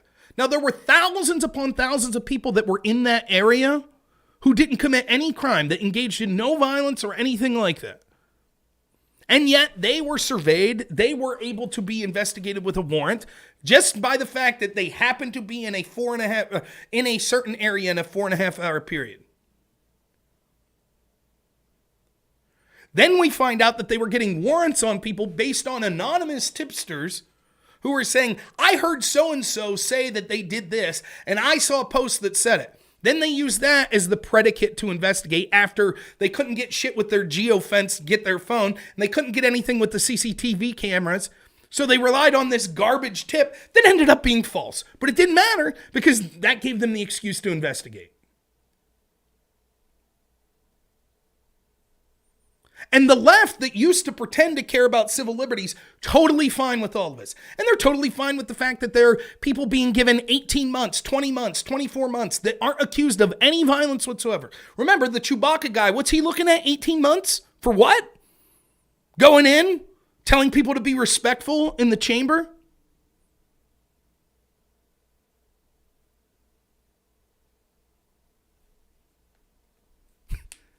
That's it.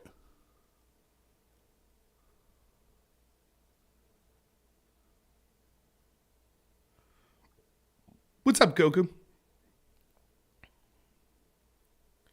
You remember one of the times I was talking to Dylan Burns about COVID, and we were going through sort of his hypocrisy. I do believe that it was on the same debate or same interaction where, you know, he came out as being for Biden's vax mandate, and if you didn't get vaxxed, you should be tested, even if you had natural immunity. And then when I told him, like, well, the natural immune are actually more safe and less likely to spread than you, so should you get tested? And he was like, no, and I changed my mind.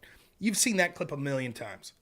But also in that clip, we started to go through, or in that discussion, we started to go through exactly as a leftist, or, you know, Dylan, who's a leftist, you know, what exactly are you okay with authoritarian-wise? And he was for vaccine mandates, and he was also for vaccine passports. And he was okay with a lot of, like, in order to go buy groceries at particular places, you need to present your vaccine passport and things like that. The only exception that he talked about, the only one, was protest. Which is ironic because the entire discussion that I started with Dylan Burns and COVID, this is sort of, no one gives a shit about this, but I'll just tell you briefly. You might remember this if you've watched me for a long time. Dylan had a producer named Mr. Geck. Mr. Geck and Dylan were tweeting out about this gym owner who they were, you know, he's terrible because he's not forcing people to lock down and wear masks. You know, what a selfish prick, blah, blah, blah, blah, blah. And so Dylan was going on about that. And then I had posted and was doing daily updates that I had COVID. And I was like, this was in December of 2020. Right before my son was born. My wife was 9 months pregnant. We both got COVID. You know, so it was still kind of early, still year one of COVID. And so I was like, okay, come hell or high water, I'm going to try my best to drag myself up to the computer and say, this is how COVID for me feels today. Now, it wasn't that bad. I was more sick than my wife was, thank God, because she was pregnant. At least I was more sick with COVID. I'm sure she felt worse being 9 months pregnant. Nonetheless, when I mentioned that I got COVID and was like, I'm going to be streaming about it, Mr. Geck, and I said my wife too, was basically like, haha, you deserve it. For what? And I said, well, you know, and so I started talking to Mr. Geck, and I was like, what did I do to deserve it? Did I post pictures of me violating social distance orders? No, that was Dylan Burns. That's what he did. He decided to go to a bunch of protests and stand shoulder to shoulder with people. That's what he did. And I never once would have said, you deserve to get this if you got it. I wouldn't have said that. But Mr. Geck, who's supporting Dylan, I deserved it. And what did I do? Basically, I stay at home. And I go to work with people that are immunocompromised, and I'm susceptible to contract illnesses because of the nature of my work. But I challenge you to find a picture of me in a large crowd. Now, I'm not going to say that I locked myself at home. I didn't. But I didn't go to any concerts. I wasn't going to any big events. Basically, my interactions were limited to, like, my close family and friends, which is almost always is. It wasn't because I was locking down. It was because I don't really go to big events. And a lot of the big events were locked down anyways without me. Did I refuse to wear a mask? Did I? Is that true? Because I have to wear one at work. Or I had to. Go ahead, show me. Show me the times that I refused to wear a mask. In fact, as far as I know, I don't know that there was anyone in the country that came out before me when Dr. Fauci was publicly telling people don't go buy a mask. I called him out immediately. I said, he don't know shit. He don't know that masks don't work. They don't know anything. And I was right. And my stance the entire time was, I don't know. I'm not claiming to know. But when they came out immediately and made a definitive claim, masks don't work. Don't worry about it. Don't go out and get masks. I was like, that's bullshit. And then it was. And then when they said masks absolutely work, I said, that's bullshit. And I said, one of the problems with masks is people wear them and say, the mask protects me. And then they go out in large crowds. That's what they're doing. And they say, the mask protects me.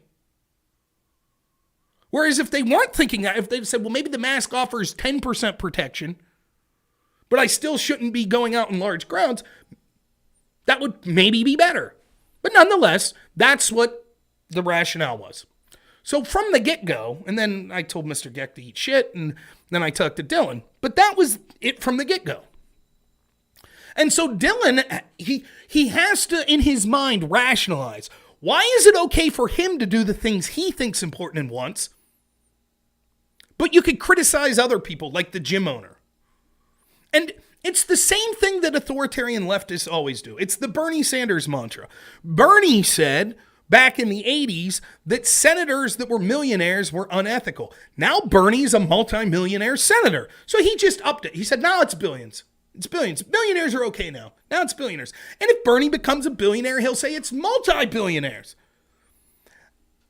The socialists always have a problem with people that have just slightly more than them. What they're doing is perfectly fine. That's always the case. And COVID illustrated that more than anything. All of these leftists that said, you should be locked down, you should lose your job, you shouldn't be allowed in public. Anytime you found them not doing everything they possibly could, they'd say, well, that's okay. What I did was okay. My measures were okay. It's anyone who did slightly less than me or different things than me. They're the problem, but I was perfectly fine. It was okay for me to go to protest, even though my mayor was saying that it was against local restrictions to gather in large crowds. I knew enough about the virus to know that I was perfectly safe. But you don't get to know that when you want to go work and feed your family. And so we talked about this. I said, so you're telling people they should have to have a vax passport to go get groceries, but you don't think you should have to have one to go to a protest. That's what authoritarians do. It's always rules for you, not for me. And they're so stupid they don't realize none of them have power. Dylan Burns doesn't have power. None of these lefties that stream, they don't have real power. And so eventually the very tools they're cheering now will be used against them. So Dylan's going to make excuses. He's going to say, well, here's why it was okay for me to not abide by CDC regulations and stuff and go to these protests. Because the First Amendment's really important. And if we forced people at protests to have vaccine passports, then the government would have a list of all of those people. And that would be bad because if they were protesting something the government didn't like, now they have the list of all these people and then they could investigate them and violate their right to privacy. I only bring it up for this. Just curious. You think Dylan Burns talked on his show today about this dragnet? Think he talked about it anytime this week? Think he's going to talk about it? He seems to be someone who finds protesting to be so sacrosanct that while he was lecturing people about the severity of COVID and how they should have to have vaccine passports and mandatory vaccines and this, that, and the other and all this authoritarian crap, the one caveat he had was people at protest. That needs to be sacrosanct, he said. So I wonder what he's saying now. Imagine that we had a different world. And imagine on May 30th, 2020, a bunch of violent lefties decide to throw Molotov cocktails at security and try to break into the White House to remove Donald Trump. And then imagine that the following week, the FBI is like, well, we're going to set up a counterterrorism task force, and we're going to use the same terrorism tools we use with Al-Qaeda and ISIS on domestic people in this country. And we're just going to have a dragnet warrant that says we're investigating and getting the devices of everyone that was in this area. And people that were there, maybe that walked into the guard station that broke down and stuff, all of them are under arrest. All of them are being charged. Even if they only walked into the restricted area for 10 minutes, they're all charged. They declared it was unlawful to be there at one point once they declared it a riot. So anyone that was, their cell phone shows they were within this dragnet of a location from 9 p.m. onward, they're all under arrest. We're investigating them all. How do you think Dylan Burns would feel? How do you think that any of these lefties would feel. How do you think Chuck Schumer would feel? How Nancy Pelosi? How about Barack Obama? How do you think they'd feel if that was going on? You know? And people were ratting him out. I heard Larry say that he was there. I saw a Facebook post where Larry said, I was outside the White House. I saw it on May 30th. I saw that post. That's an FBI. Get over there. Arrest him and his wife. They were there. They would say things like this. It's absurd to think, even if there were people engaged in violence, even if it was really bad and they were trying to kill Donald Trump, that doesn't mean that everyone that was in the location was engaged in violence. And even if there were people there after it was declared a riot, you can't expect everyone to just leave immediately. And if that's going to be the new precedent, then we would have hundreds of thousands of Black Lives Matter people that were locked up and other lefties constantly when they're told, okay, it's now unlawful to be there. Up Google, can we get everyone's devices that were in this particular area? Okay, we're going to have a task force and arrest them 2 years later. And right-wingers as well. This would cross, if that's the power we're giving the government now? Imagine this, like you're like, I'm going to go to this rally. I'm going to go see Charlie Kirk speak tonight, right? And you show up and you're waiting in line to get in and then fights break out. And all of a sudden there's a riot, you know? And you're like, I'm going to stay. I'm going to stay and film this. This shit's crazy. And they're blaring, the police are blaring. It's unlawful to be here, everyone go home. But you stay for a half an hour and you film stuff. Maybe you're even filming the police beating people that they shouldn't. And then 2 years later, the FBI knocks on your door. It's like, you're under arrest. What did I do? Well, you were in an area after it was declared unlawful 2 years ago. And we were able to, we're not accusing you of any violence, but you were in that area you weren't allowed to be. And we got a warrant to find that out and cooperated with Google because you had your location device set on your phone.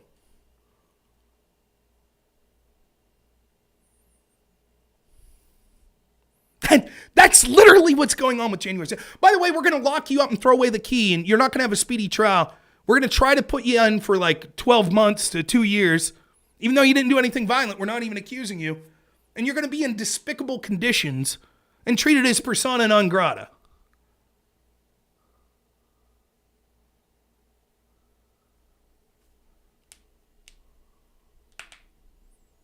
Wow. Look at this, Key Lime. Look at this article Key Lime says. Black Lives Matter, U.S. protesters tracked by secretive phone technology. This is from, no date given. Article's more than 2 years old, it says. Following Black Lives Matter protests in cities across the U.S., a marketing company that uses AI to categorize phone users by race, gender, and religion has published a report using phone location data secretly collecting during those protests. In a presentation titled George Floyd Protest Demographics, Consumer Insight from whatever this company is says that it's published a report out of a sense of social responsibility. It buys mobile phone data from aggregators, turns that data to operators in the apps we install on our phone. The company says 80 to 90% device coverage in the U.S. fairly evenly split between iOS and Android. Normally, we're introverted, the guy says. This is one of the rare occasions we publish data like this, and while claiming it's socially responsible to do so because the data suggests that the vast majority of protesters were white and marched within their own cities, data acknowledged that such a report would inevitably trigger a response and a backlash. Mobile says that its data set, which data told me is never real time, we can store hundreds of petabytes of historic data, covers 1.6 billion devices and 25 billion days globally. As for this report, the company says it's based on devices observed for geographic areas around specific protests and locations like New York, Los Angeles, Minneapolis, and Atlanta, both during the day and at night across 3 days of the end of May. The data itself focuses on gender, ethnicity, and it infers to come from inside versus outside the city, where phones were common evening locations with a 150-kilometer radius of the city center, and considered to be inside. The vast majority of the track phones, unsurprisingly, were from inside the relevant cities, although Atlanta, the firm says, saw more than 1 in 5 phones coming from the outside. Most protesters were males in all cities, and a clear majority were under 34 years of age. Again, in all cities, the report then steps into ethnicity distribution. The vast majority of the track phones belong to Caucasian or other. Despite the percentage of African Americans being much lower, the report also presents its gender distribution for African Americans, but not for other ethnicities. I asked data about the accuracy of the gender ethnicity classification. We do a lot of AI to assign attributes to individuals, he explained. For instance, if you have a female female-centric app, or once or twice, you may or may not know if it's a female. But if you use it 600 times in a 10-month, the likelihood goes up. As for ethnicities, we look at signals, blah, blah, blah, blah. None of those being tracked had any idea at the time, nor do they know now. Mobila said that the information based on the mobile device and data server is derived from its consumer data set. The data is aggregated based on mobile devices presented at impossible locations and then cleansed and de-identified in accordance with the applicable privacy and consent regulations. Data told me that all the data, there's a good sentence, which it buys and does not collect itself, is opt-in. But when challenged on this, he accepted this opt-in relies on so-called permission abuse, where the app gathers more data than they need to function. This data includes location pings, blah, blah, blah. Last year, to make the point, one project analyzed simple flashlight apps to show how pervasive it's become. Of the 937 Android flashlight apps tested, 180 requested permission, blah, blah, blah. By way of illustration, it says the privacy policy that this is kind of data that may receive. The usual defensive collection of this kind of unique and anonymized data, it cannot be contributed to individuals. But previous media investigations have shown that by cross-referencing anonymized locations with other data, you can tie phones to people. How many other people work and live in the same building as you? How many follow up with your travel patterns? In a week where Apple and Google have announced changes to better protect the privacies of users, this now shows how invasive the leakage could be. I wish this had an exact date. It says more than 2 years old.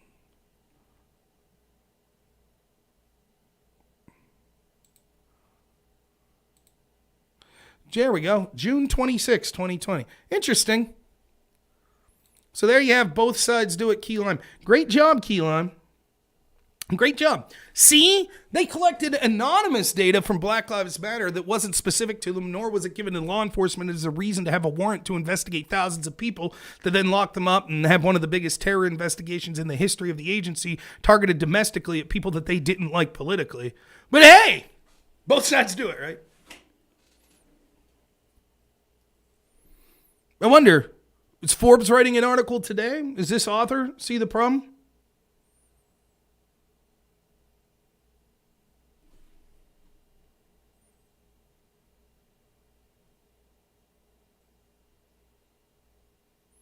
Joe Higashi legit leg kick says, "What up, Tubbs? I told you to come through at the Crucible and I have etc. Speak English, brains. Also, are you pro January 6th or against it?"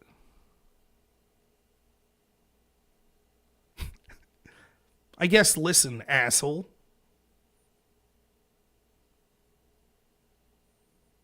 Yeah, net neutrality is probably stupid.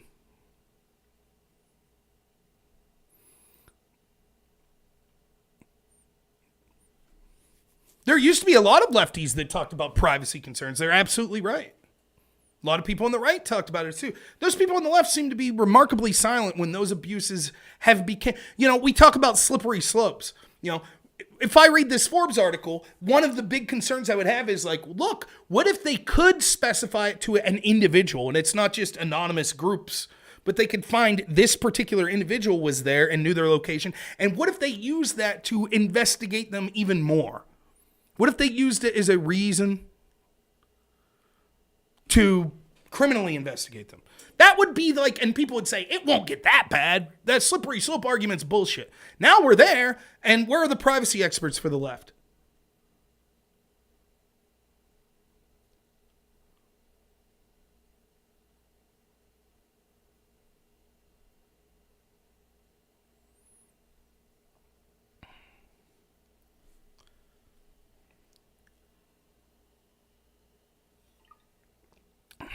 Both sides do it, guy. Good job, Joe Higashi. There you go. Well, man, I'm different than everyone else. Both sides do it. Everything's corrupt, man. Yeah, man, I'm like, my brain's huge. Like, there's bad stuff on the left, and there's bad stuff on the right, and so, like, if you're in either of those groups, you're stupid, and me that's right in the middle, man, like, I see all the bad stuff, and that makes me better, and anytime you bring up an issue of corruption, I'll be like, yeah, man, everybody does it, both sides do it, yeah, man, I'm like, yeah, my brain's just so big, man, you can't understand. Good job, Joe.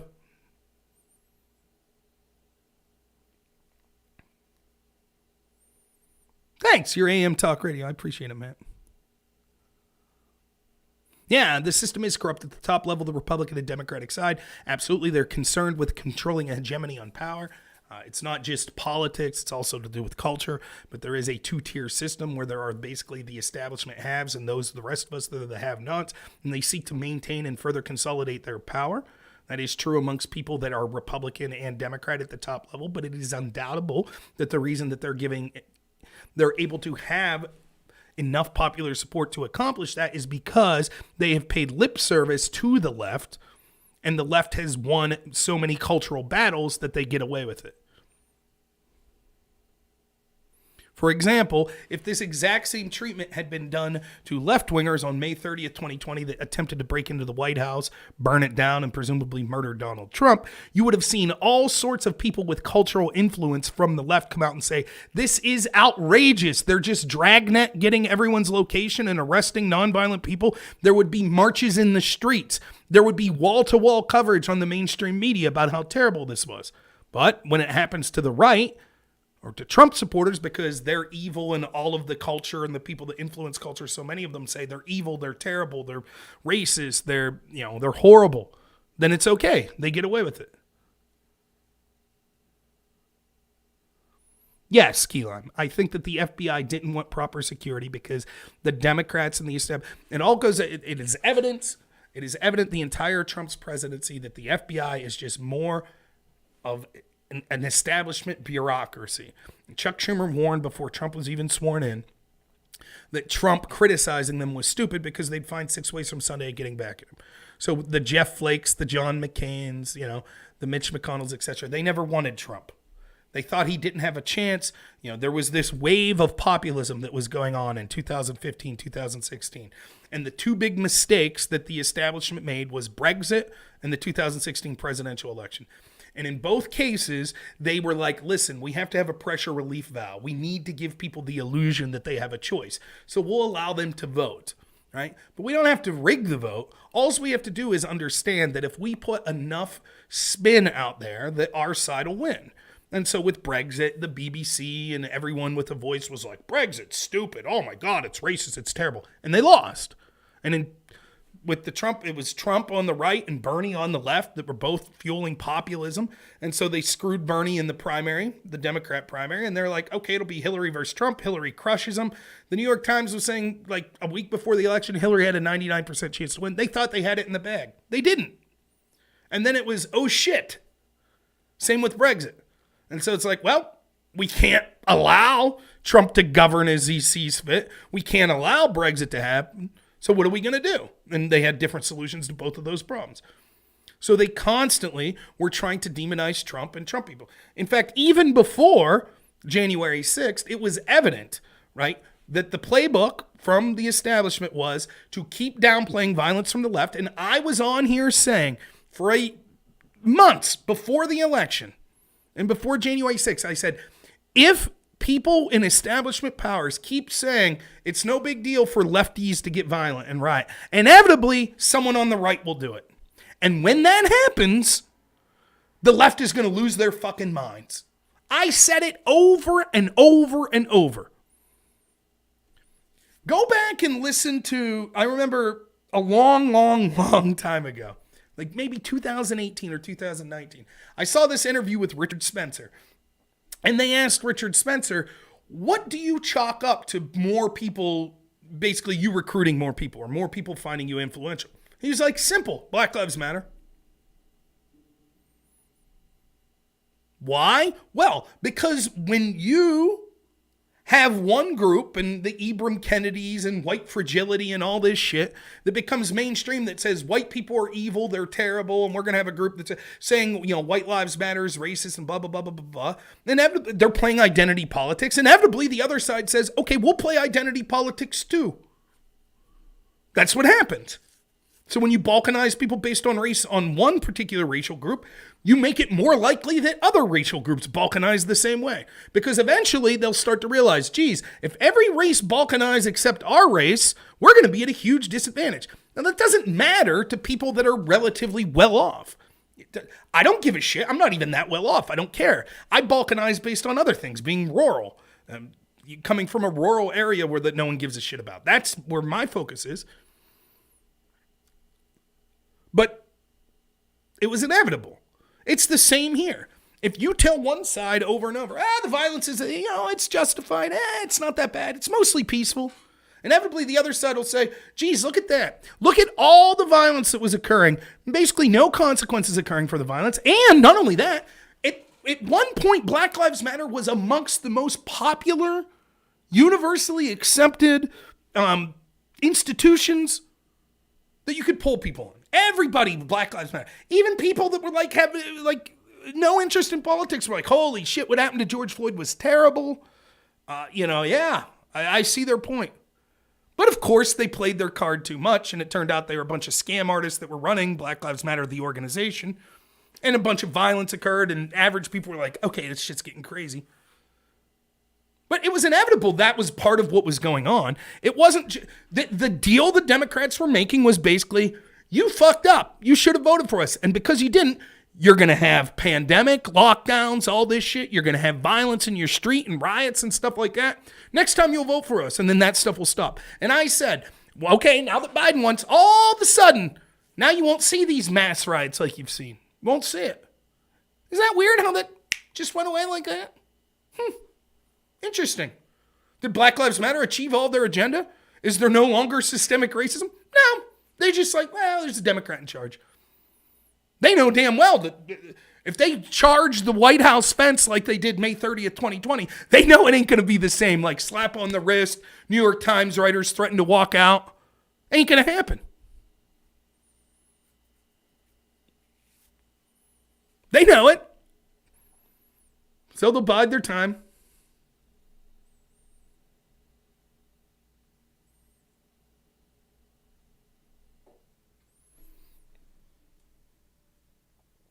Here's Joe. Hey, Joe Higashi, why don't you call in? You sound like a very intelligent person. He says, I can't convince people I care for of other races to rock with races to push and spew things that harm minorities. Not a smart look, Tubbs.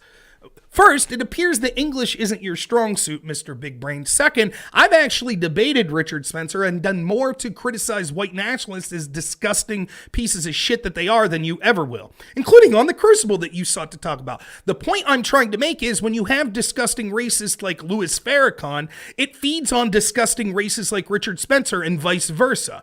And when you have people in the establishment encouraging or ignoring one side of that, you make it all the more likely that the other side starts to balkanize and decrease. It's not saying that I agree with them, they're slim. It's saying that it was entirely predictable that this is what they wanted to occur. Just like they wanted Trump to deploy the National Guard.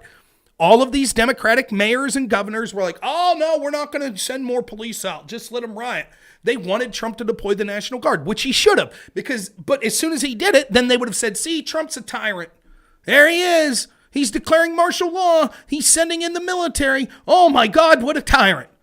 And in fact, I've told the story that I had so many people.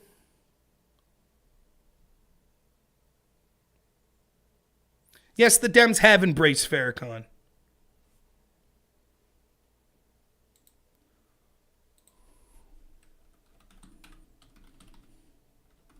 Liar. Want to call in?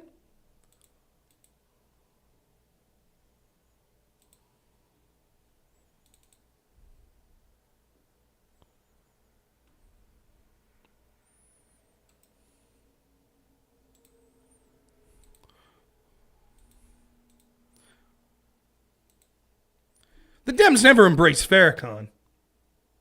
They loathe him. Look at how furious Barack Obama is there and other members of the Congressional Black Caucus that constantly were taking pictures. They loathe Farrakhan. Absolutely loathe them as they're going to dinners with him and Reverend Jeremiah Wright and those people. They loathe them. See? This is the both sides do it. This is the great centrist Joe Higashi here. Calling in, Joe? Want to call in there? I didn't think so. Bro, Oh, that picture got Obama hated by the Dems and both sides. Do you not remember? Well, let's see. You were talking about Democrats and about Trump, and Obama was the leader of the Democrats for 16 years and arguably still the leader of the Democrats. He absolutely knew who Louis Farrakhan was, and yet he was palling around with them, as were many members of the Congressional Black Caucus, as were pundits and media personalities like Al Sharpton, who only a few months ago was again pictured with Louis Farrakhan. Just because you, who's probably a Democrat claiming to be a centrist, like I didn't particularly like that, doesn't mean that he suffered any of the consequences that remotely what they're suggesting that Trump should suffer. Matt, they're not going to call in. Show me. They hated Obama so much for Jeremiah Wright that they continued to support him and think that he's one of the most influential figures in their party today.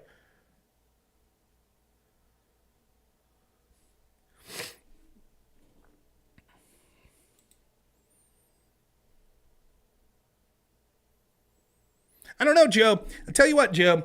You seem to be quite fond of insults, so I'll give you 2 minutes to agree to call in, or else we'll just leave you from the show. You seem to have a lot to say, so would you like to call in through Discord, or if you like, I could give you a Google Voice number and you could use your cell phone to call in. And then you could tell me how intelligent you are.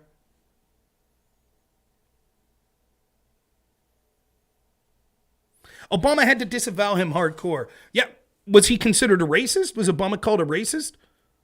Was he? It's funny. Now, look at what Joe said here. I can't convince people I care for, he doesn't speak English very well or type very well. He says, I can't convince people I care for of other races to rock with races who push and spew things that harm minorities. Not a smart look, Tubbs.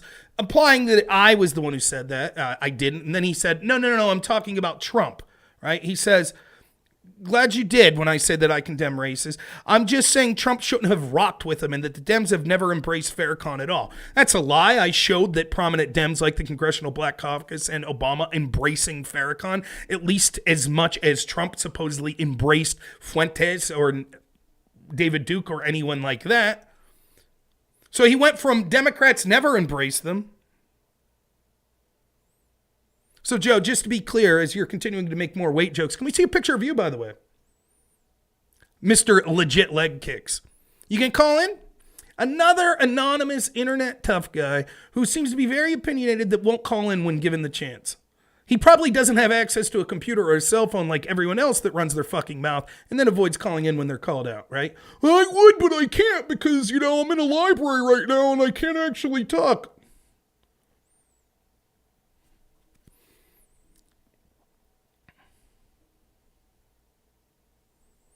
Yeah, What's wrong? You calling in, Joe? Well, you're a tougher guy, then call in. You're clearly smarter. Seems like you're tougher. Right. Trump can reasonably argue, I didn't know who Nick Fuentes was. Barack Obama and the Congressional Black Caucus absolutely knew who Farrakhan was.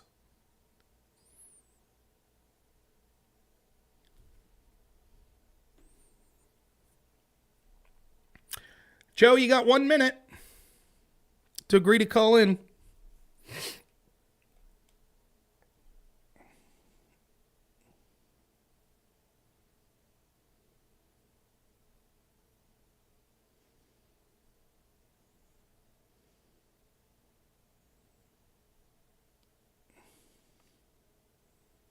Mm-hmm.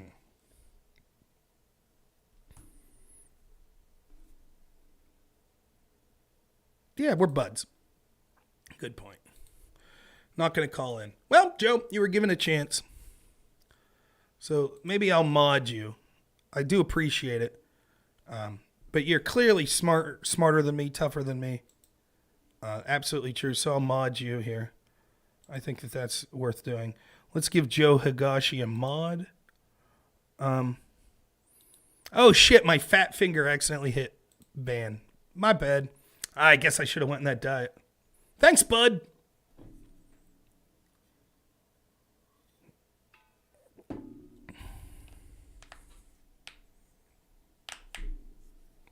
Appreciate it, Slim.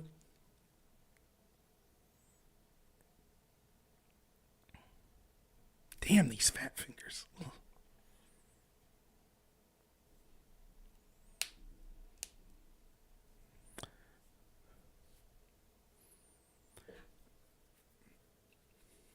So the FBI, now we know, had informants, knew that the insurrection was about to occur, didn't do anything.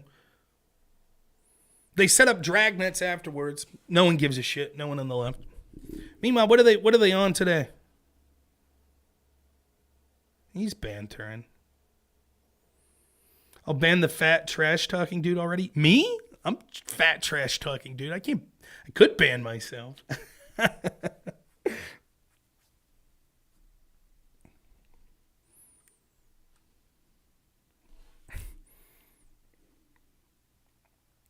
Remember the last guy that was insulting my appearance, and then I finally saw a video of him, and he was, let's just say, not the most attractive man in the world. Now, I'm not one to insult people's appearance unprovoked.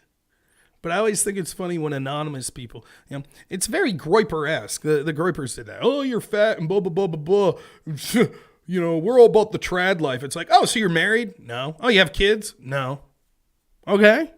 Who do you like? Trump? He's overweight. He cheated on his wife. Oh, that's different.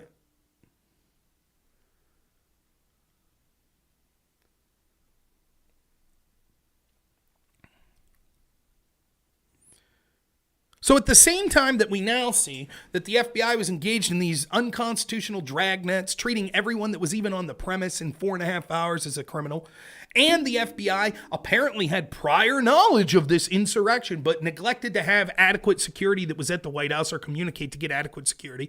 No one on the left gives a shit. No one's talking about it. But at the same time, we have conversations of John Pierre, the White House press secretary, saying, we're going to carefully look at Twitter. Apple suggesting taking Twitter off. Why? Was Elon Musk accused of allowing child porn? No! He's actually doing his best to get child porn removed off Twitter, which has been there for a long time. They don't give a shit about that. They didn't care about Balenciaga traveling, or, hinting at child exploitation. Didn't give a shit about that. But oh boy, Elon Musk is going to let Trump supporters speak. Can't have that. Can't have that at all.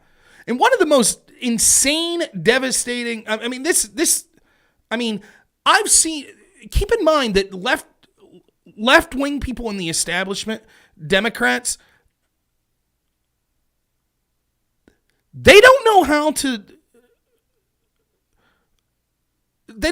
to interact when they actually hear someone in the media or someone that's pushing back at them. All they know how to do is be like, you're racist, you're bad.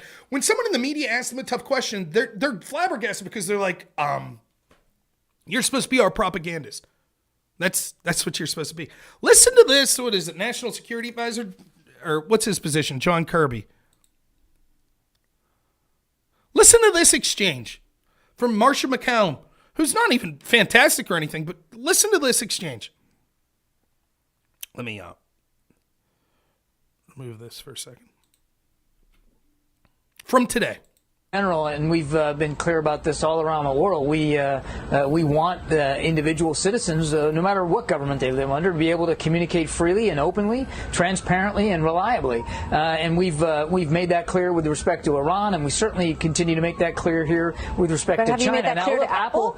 Apple's a private company, Martha. They have to make decisions, and they have to speak for those decisions. But here at the White House, here in the administration, we want to see that individual citizens, whether they're protesting or not, but in this case, I know that's the context we're talking about, are able to communicate freely and openly. But why not say something to Apple? Because we were just told the other day that the White House is keeping an eye on Elon Musk and Twitter. So why would you say that from the podium? You didn't say it, but Karine Jean-Pierre said it, and not call Apple out for helping the Chinese government to suppress their own people's ability to communicate. Look at Kirby here like, So let's look at what he said. We can't speak, because this is what Apple's accused of doing. So the communications that were going on in China for all these people that are protesting the authoritarian COVID restrictions there, which, by the way, most of the Democrats and even some Republicans wanted more of here in the United States. People are communicating using their phones and AirDrop because there's so much censorship of the internet over there. It's hard to go to like Facebook or something in China without it being monitored. So they're using AirDrop. So the government of China presumably pressured Apple, or Apple just willfully did it to help China, change the way that airdrops occur so that this form of communication was no longer able to be beneficial to the protesters. In other words, Apple is working to benefit the authoritarian regime of China against protesters. That's what Apple's doing. And so Marshall McCallum's like, well, what's the White House suggesting to Apple? And Kirby says two things that are absolutely hilarious. One, we want people, protesters or otherwise, to be able to freely speak their mind. Really? What all the hubbub about Twitter then? Seems that that's not what's going on. Seems the Department of Homeland Security, the Biden administration, and others are significantly pressuring social media to make sure that people aren't freely able to speak. And then the second thing he says is, well, Apple's a private company. We can't influence them. Really? Then explain what you're doing with Twitter and the Department of Homeland Security working with Facebook, Twitter, YouTube, etc. to censor things. They're all private companies. Let's keep watching. I mean, you can tell he's like, oh shit, I stepped in it now. Listen to this lame excuse. Communicate. Again, I think we've been very clear and consistent on this. Certainly publicly, we've been very open about our desires to be able to see citizens communicate. And Apple, if this is a decision that they're making, then they should have to speak to that. But we can't, and we aren't in the business of telling private companies how to execute their initiatives. Yeah, but Twitter's a private company. That's not true. That's exactly what they're in the business of. As we know, that the Biden administration and the Department of Homeland Security was working with social media companies, telling them what they need to censor. We've heard Democrats repeatedly call social media owners in front of them, saying that they need to censor what they call misinformation or else they'll be regulated. Elizabeth Warren just was confronted today and said she's against the idea of Elon Musk making decisions on his own about allowing people to have free speech. And then when pressed on it, Kirby's like, well, when we actually see, let's weigh what we're accusing of. Elon Musk is accused of leaving Donald Trump back on, and people might say misinformation or hate speech. Apple's accused of helping crush protesters that will inevitably be locked up or killed by the communist government of China. By any measure, worse than what Elon's accused of at Twitter. And Kirby's like, well, with Twitter, we have to do that. But with Apple, hey, they're a private company. What can we do? Company too. So why is Twitter getting one treatment and Apple's getting another is my question.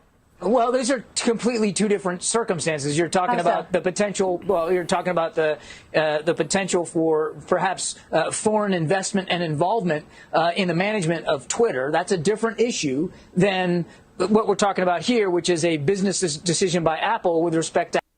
Now you can see Marcia McCown. She's like, what? What? The difference is we don't like private companies that are allowing challenges to our administration or to the establishment. We do like private companies that are crushing populism. That's the difference. So Apple's fine because they're like, oh, what's Apple doing? Apple's on the side of authoritarianism, helping to crush populists. That's good, says the Biden administration. Twitter's on the side more closer to the populace, saying people should be allowed to criticize authority. That's not good, says the Biden administration. No, we stand with the communist government of China. That's who we're more in support of. And you can see McCallum's like, wait, what? So what he keeps going back to is the situations are different because with Twitter, we're talking about foreign investors buying Twitter. But with Apple, we're talking about them helping the communist government of China? What does that have to do with anything? It makes no sense. So let me get this straight. If Elon didn't have foreign investors, right, but we found out that the government of Iran and North Korea are talking to Elon and saying, here's what we want you to do to crush, democracy in the United States, Kirby would say, perfectly fine, as long as it's not a foreign investor. If it's a United States citizen that owns this company and is working with Iran or working with North Korea or Russia or China or any of the countries we consider enemies, that's perfectly reasonable. The White House wouldn't weigh in. But if people from countries that aren't working at the behest of the government but happen to be foreign are investing in buying a private company, now we need to step in. Now we need to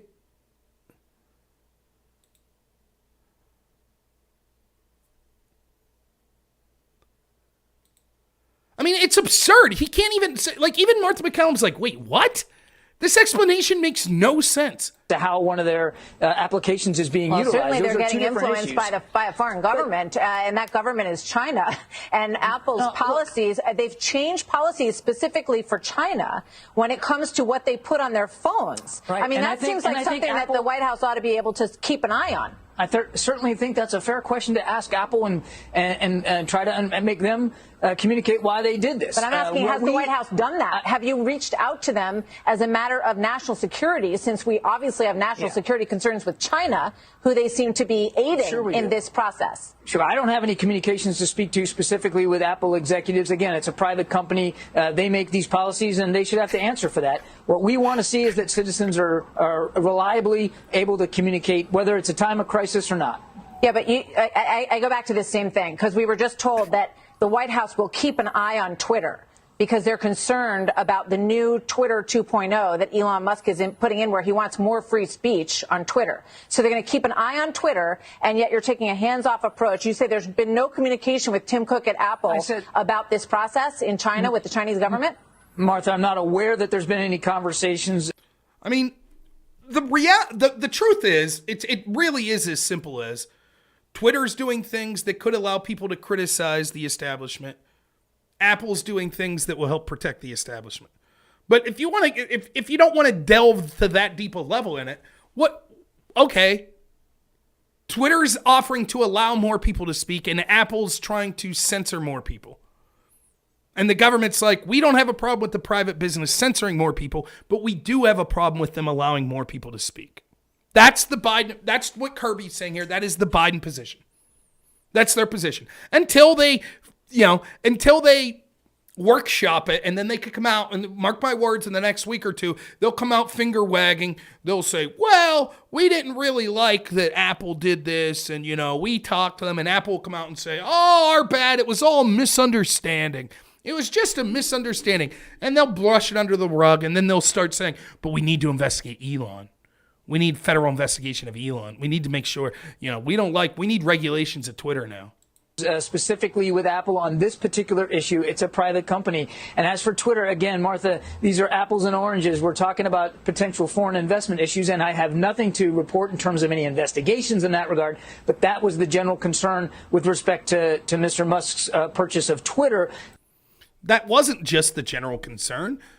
John Pierre was asked specifically about an increase in things like hate speech and misinformation. They're not saying, oh, we're fine with that. It's just the question of, is Elon Musk have foreign investors? That's not what they said. So Kirby's lying here. This is a different issue. This is a policy issue inside of Apple. They both involve foreign governments, I would argue. Now, this is how the left argues. This is how the establishment argues. This is exactly like this is the exact same take that Pisco would have on this. The exact same take. No two situations are completely comparable, and so when there's blatant hypocrisy and a double standard, you could say, but it's apples to oranges. It's different. And so they're always able to justify the authoritarianism and the double standard. Yeah, they'll probably re-enable AirDrop with backdoors. That's probably exactly what will happen. And they'll say, our bad. Now let's move on to something else.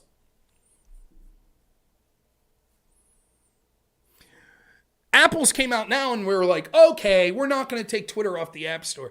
You remember when PayPal did this like a couple months ago? That it got leaked that PayPal was going to basically fine people up to like $1,000 per offense of hate speech.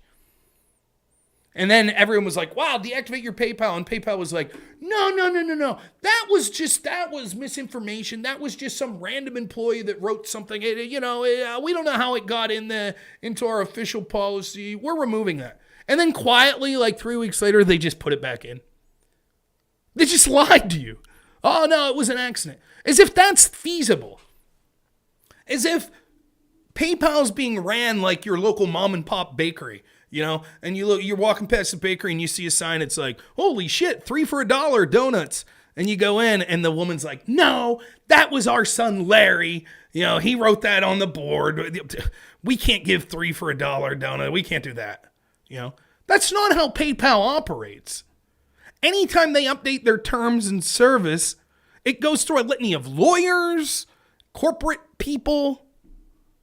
But they wanted you to believe that it just snuck in there. No one saw it. Yeah, that's exactly what they did. They snuck it back in. That's exactly what will happen on Apple. It happened at Twitter all the time before Musk. Every time that you saw like, oh, this conservative politician got banned, and it would show how ridiculous it was, they'd be like, our mistake, it was just an accident. We don't know what happened. We're clueless. We don't know. It was just an accident. Those accidents only ever seem to go one direction, though, don't they?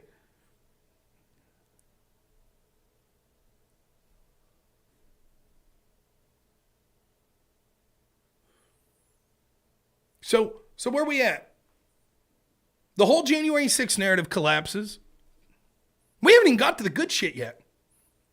We haven't even got to, did the FBI convince people? Were they telling their informants? Yeah, egg them on. Because if so, that means that they created the insurrection. And by the way, they do this all the time. They did it with Whitmer, but they also did it with George Papadopoulos. Remember, the start of the Russia investigation that we were told publicly was the Steele dossier, right? And then once it was like, wait a minute, this whole investigation started because Hillary Clinton paid a foreign spy that contacted Russians. That's what got this rolling. They were like, oh, no, wait, our bad. It got started before that. It got started with George Papadopoulos. Well, what happened there? Okay, hold on to your pants. Grab your butts, because this one's fucking crazy. You ready for this? Here's what happened. So this low-level guy in Trump's team, right? George Papadopoulos. Here's what happens, right? He goes over and he meets this guy, Halperin. Right? Am I getting these names right? I think. He meets this guy, Halperin, Stefan Halperin, right? Who's a professor who seems to work for a bunch of universities that you would be misled into thinking he has connections to like US and UK intelligence, but he doesn't. He doesn't. Really, he's a secret Russian spy, right? Now this Halperin guy, right? He tells George Papadopoulos, hey man, I know this Russian that you should get in contact with. And so then he meets this Russian who then puts him in contact with another Russian, and this other Russian's like, Mr. Papadopoulos, we have information critical of Hillary Clinton. And he's like, oh, what's that information? He says, we have emails that are bad about Hillary Clinton. And then Papadopoulos is like, oh, and he goes back to the Trump team and says, hey, this Russian guy told me they got dirt on Hillary. And the people in Trump's team's like, yeah, don't piss with that. Just let it go. And Papadopoulos is like, okay. And he lets it go. And then like a month later, he's drunk at a bar. And this Australian, Alexander Downer, who's a Clinton Foundation donor and a big Clinton supporter, he's talking to Papadopoulos. He's like, g'day, mate. Can I get you a Foster's there? And Papadopoulos is like, listen to this shit. Listen to this. I had this Russian tell me that they have emails that are bad for Hillary Clinton. That's it.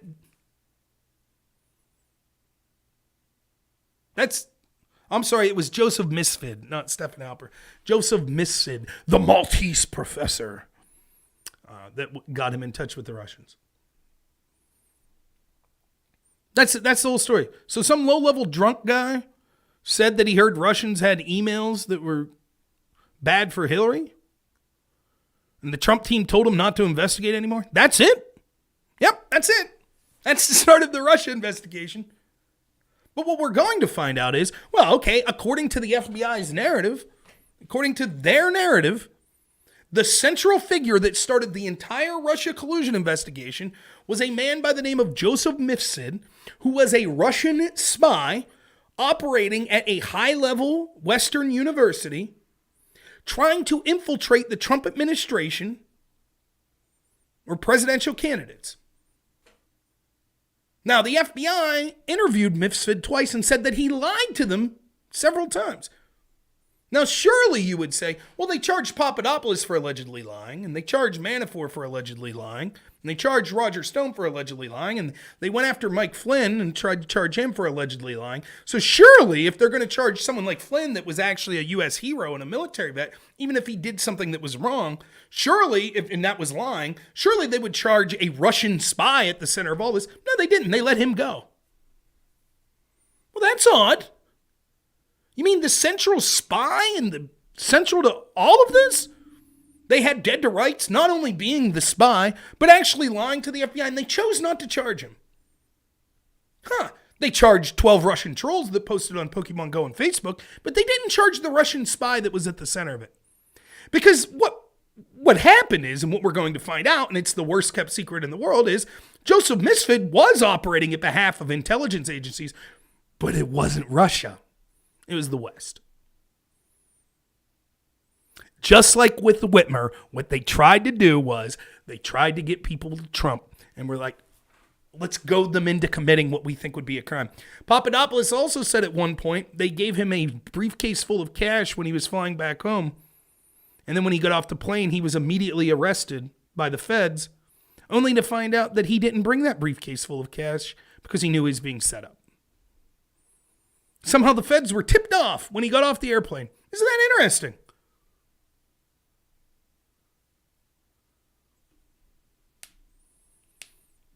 That's what we're going to find. That's what happened with Whitmer. That's probably what we're going to find out happened with January 6th.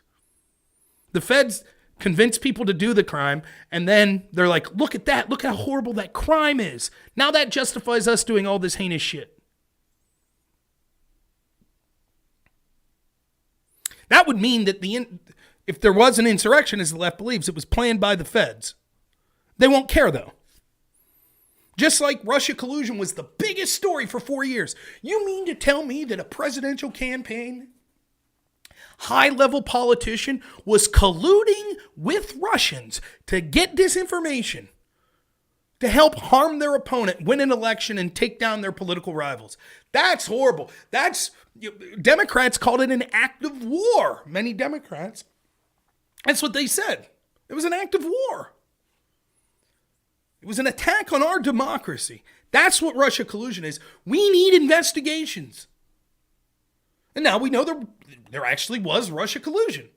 And that was the Democrats and Hillary Clinton colluding with a Russian named Igor Dushenko, who was investigated as a Russian spy back in 2008, who actually was peddling disinformation that actually was used to try to influence an election and to harm Donald Trump when he was president.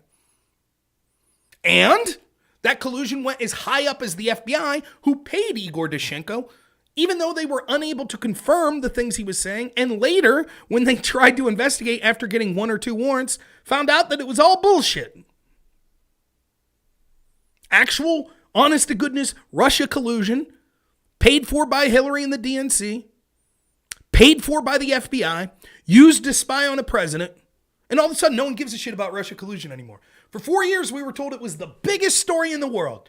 Oh my goodness, Russia collusion, that's an attack on our democracy. And now it's like, okay, there's your collusion, there it is. The very people that were telling us what a big deal it was, we now know that they did it. And they're like, it's old news. It's the same thing that'll happen with January 6th. Mark my words, if it comes down, timestamp it right now. If it comes down that we find out, like the Whitmer thing, that, okay, the FBI was telling some of these informants, like this Whitmer guy that was vice president of the Oath Keepers, he was telling them, you should try to goad them into, attacking the Capitol or breaking into the Capitol. If we find out that happened, all the people on the left that have been screaming insurrection will say, well, that's fine. That's fine. They're just trying to capture criminals, and those people still did it, so that's what matters. And all of a sudden, the whole insurrection narrative, they'll brush it aside real quick. Then it'll be on to the next cause du jour.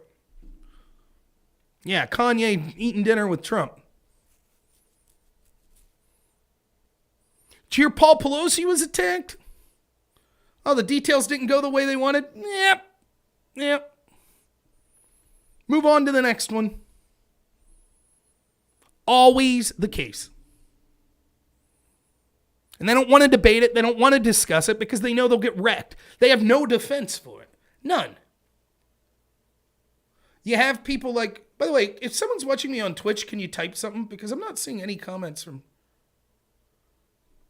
Twitch, which is odd. I don't know if I'm still on Twitch.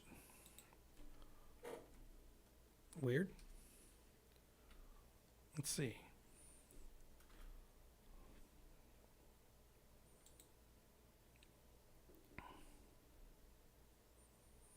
Yeah, you've been typing on, it's not showing up. Yeah, sorry about that, folks on Twitch. I don't know why it's not showing up. Well, it's not there. Interesting. Yeah, I don't know what's going on. Well, I'll be ending here soon anyways, but...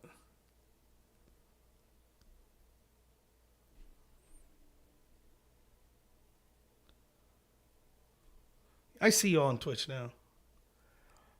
But yeah, I don't know why it's not showing up on the restreams yet. But people like I'm really important. I see he's streaming now. He'll stay in his bubble, as he says. Dylan Burns, they don't want to talk about it. They don't. None of them do.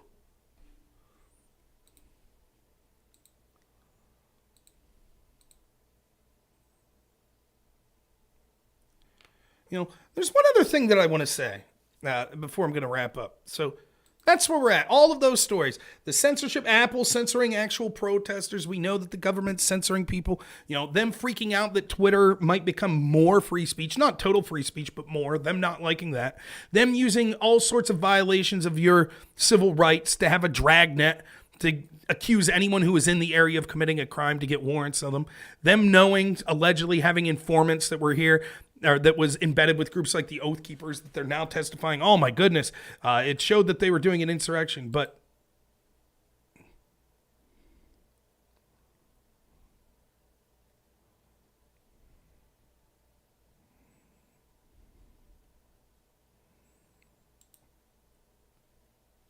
Mr. R3R3, I'll unban you later tonight, but I'll be wrapping up. But there's something that I want to talk about that's sort of periphery to all that, and I'll just be brief. I'm not going to stay here all night. It's frustrating because at this point, everybody knows that these sorts of... they stay in their bubble on this. They don't want to debate me. No one does on these sorts of issues. The people you get that try are someone like Omar that'll just say, well, you just say, oh, what about it? Just what about it? Just all you say, what about it? Insurrection is terrible. Then you lock these people up. And you'll be like, yeah, but here's what we now know, new developments with the FBI. Well, it's violence, it's insurrection. What about it? Lock these people up. That's Omar. It's not worth having the conversation.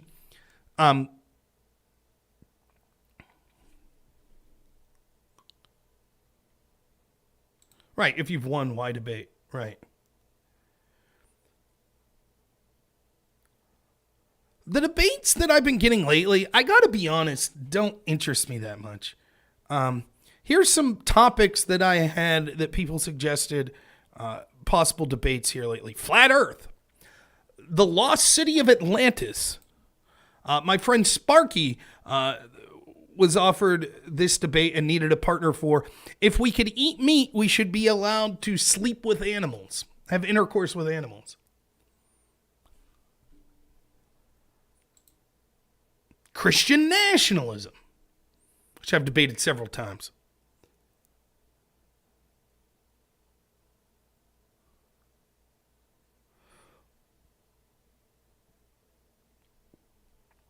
I'm not a big philosopher. Like, I'll do the Christian national. Like, I'm in a debate, arguing whether or not you could rape your wife for 2 hours. I mean, fuck all that. It's stupid. By the way, if you go back and you watch, I'll be uploading that debate. It's disgusting. It's wrong. I don't know what to say. It's just horrible. It's horrible. And, I don't give a shit if there is a swath of people out there that says, then you're a bad Christian if you don't want an autocratic Christian society led by people that think that you're one body with your wife and you can't rape your wife. Fuck them. Wrong. It's wrong.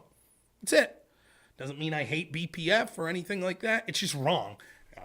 stand by it. And if that makes me, in people's eyes, I'm not saying BPF said this, but in other people's eyes, that makes me a bad Christian, so be it.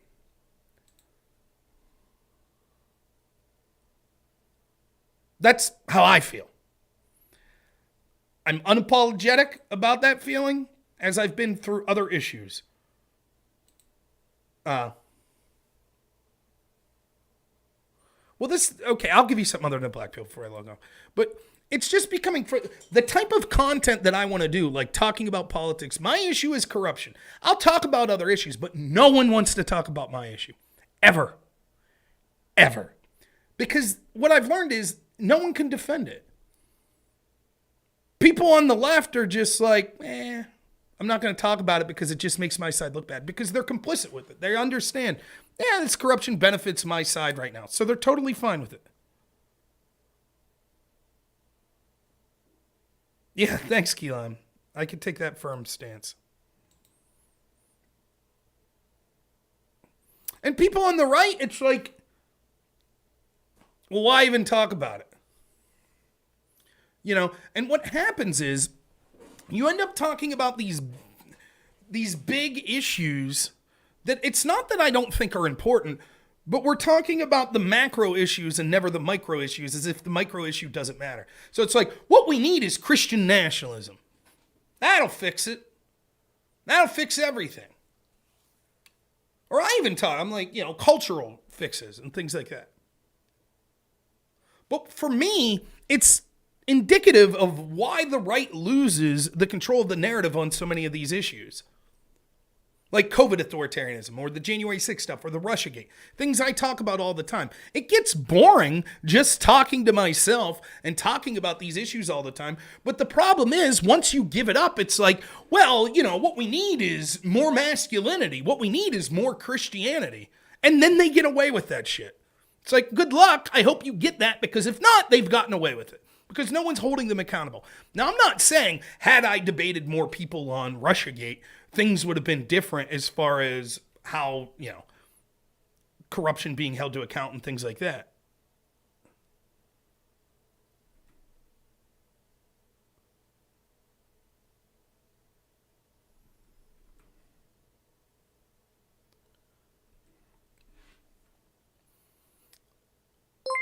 But it's like, thanks so much, Kronos. It's the same criticism I have with the both sides do it people so often. Sure, technically true, both sides do almost everything good and bad. Or there's multiple sides if you want to be technical. But when you can see one side disproportionately doing something,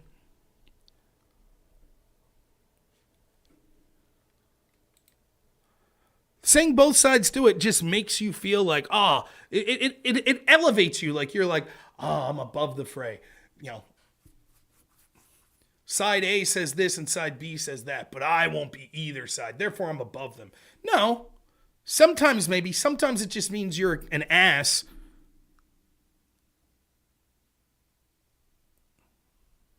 Yeah, Ross, that's absolutely right. Jimmy Dore is correct on that. If you lie in favor of the establishment, it's not just you're fine, you're rewarded.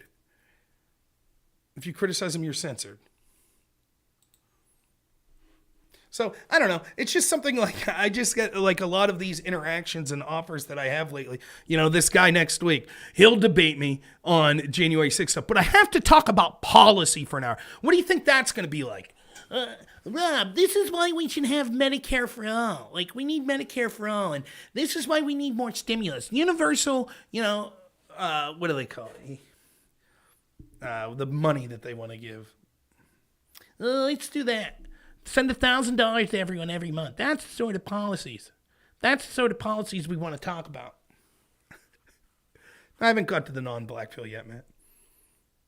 It's a fucking joke. I talk about it all the time. Ending the corruption's a precursor to any of this. Hell, even if you want a Christian nationalist society, which I don't, but ending the corruption would be a precursor to that. Universal basic income, yes.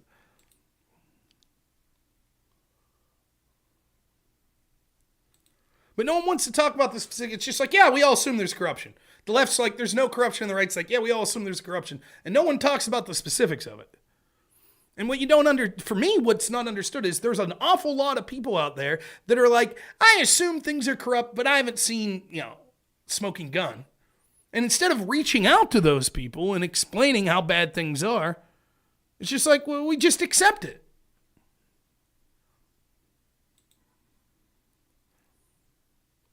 Anyways, something to not be blackpilled about. Well, I mean, there's always the go-to, which is none of this shit matters anyway. At the end of the day, it doesn't matter. Life's not a movie. The good guys aren't guaranteed to win. The bad guys aren't guaranteed to win. Who knows what'll end up? But at the end of the day, you have to answer to your family, yourself, if you're religious, your God. And you know if you're doing the right thing. I started this show off saying, I am keenly aware that today, me being alive today, right now, is the best time I've ever had in my entire 38 years of life. Not even close. All the partying I did in my 20s and friends I made and fun experiences and fun stories I could tell you doesn't even come close to having a near 2-year-old son and having a fantastic wife and coming home from work and just hanging out with them. And I'm talking about stuff that's depressing and stuff like that in the channel. But when I'm done with this, I go and I hang out with my family. We're going to get haircuts tomorrow. We're going to go see Christmas trees and stuff here coming up. We're going on a big sleigh ride next weekend.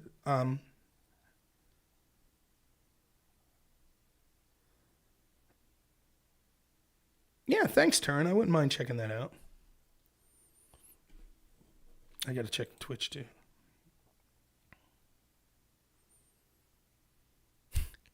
Chrono says, I joined late. What is the January 6th FBI corruption, if you don't mind me saying?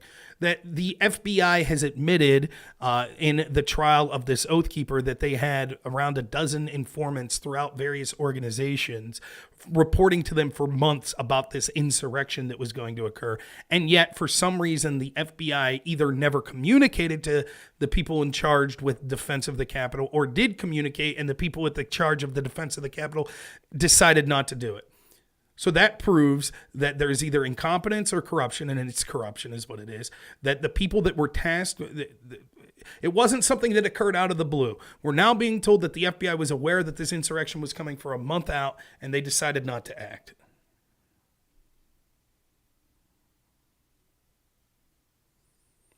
Now, Twitch isn't showing up on the restream. I'll fix it for tomorrow, I guess. I don't know what's going on.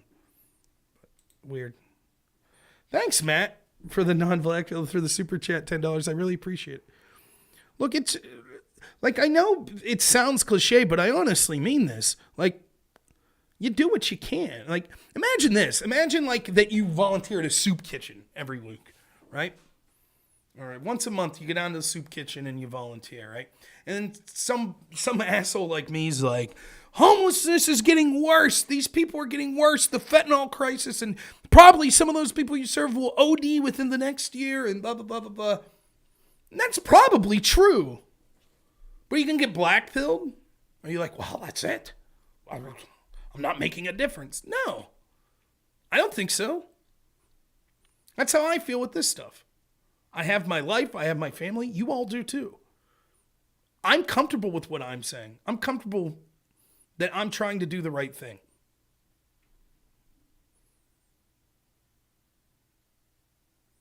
Black pill is one word. It's not allowed in the super chat. Wow, that's crazy. My favorite story like that was there's a chess streamer that I watch. I think his name's Agamator. And he was doing a live stream once, and it was a big live stream of this big chess match that's occurring like internationally. And he's got like thousands of people watching him, and they're analyzing moves and stuff. And he says something to this effect. He's like, this is why white always wins in this position. And his stream just gets shut down because like some algorithm or something interpreted that as him talking about race, but it's like literally it's white pieces versus black pieces. It's chess. This has nothing to do with yeah, that's exactly right, Ian. What do you do when you feel like you can't do nothing? You do what you can. I'm trying to wake people up. I'm sort of half-assed about it. There are things I could do better, but I have a life and stuff too. And, this is a hobby for me. Sometimes I make a little money. I find this entertaining. It's cathartic. And I think that my message is on point. I don't think that I'm ashamed of anything I've said. I have not told people to engage in violence. I have not told people to engage in bigotry or racism. That doesn't mean I'm right about everything, but everything I've said is totally authentically me. And I mean it from the bottom of my heart. Maybe I'll be wrong about some things. Maybe I won't. But I think that it's an important message. I think that this corruption is becoming worse and worse. And no, the stream itself's not half-assed. Like, I think my streams are okay, but like, I'm not putting up short form videos. I'm not going out and doing stuff in real life. I'm not really consistent in streaming the same time every night because I work insane hours and I have a family. So it's half-assed in that sense, right? If I didn't have a kid and I'd quit my job and focus on streaming 8 hours a day and go out and do like, rallies and stuff like that, then maybe I would have more effect. But I don't because I have a life. So, all right, let's find someone to raid. How well do I think, real quick, how well do I think Trump handled the Yee situation? I haven't really seen much what he said. I think him coming out basically just saying I didn't know who the guy was is fine by me. I don't really care. Yeah, I see the Twitch chat not, but now it's because I'm looking directly on Twitch. Yeah, that's what it was. White here clearly has the superior position. Yeah, which I probably just got banned for saying that. But if you've watched Agamator, this chess guy, I have never heard him say anything remotely political or racial or anything like that. He's literally like the content that I like, which is like, dude, if you don't want to think about politics, you can go watch this guy. But we're going to raid Sparky. Every time I raid Sparky, he's always like, oh man, I'm just leaving. Hopefully not. So, all right, tomorrow night at 9 p.m. Eastern, I think I'll be talking to Sprouticus. I'll talk to Aftershock tomorrow and find out what the topic will be. But my understanding is Sprouticus said that it could be whatever I want. And so we'll probably just riff. But it should be a good show. All righty. I hope you enjoyed the show. Thank you for all the donations. Thank you for all the support. It is humbling that people want to listen to me. I really do appreciate it. Sorry that the technical issues of the Twitch chat not showing up there. I'll work on that. Aftershock says he comes up with the best topics anyways. So, but yeah, I hope you all have a good day. I should be freshly trimmed up tomorrow if all things goes well. So hopefully it works out that way. So thank you so much. I really appreciate all of you. Enjoy this raid of Aircraft Sparky. And as always, have a good one.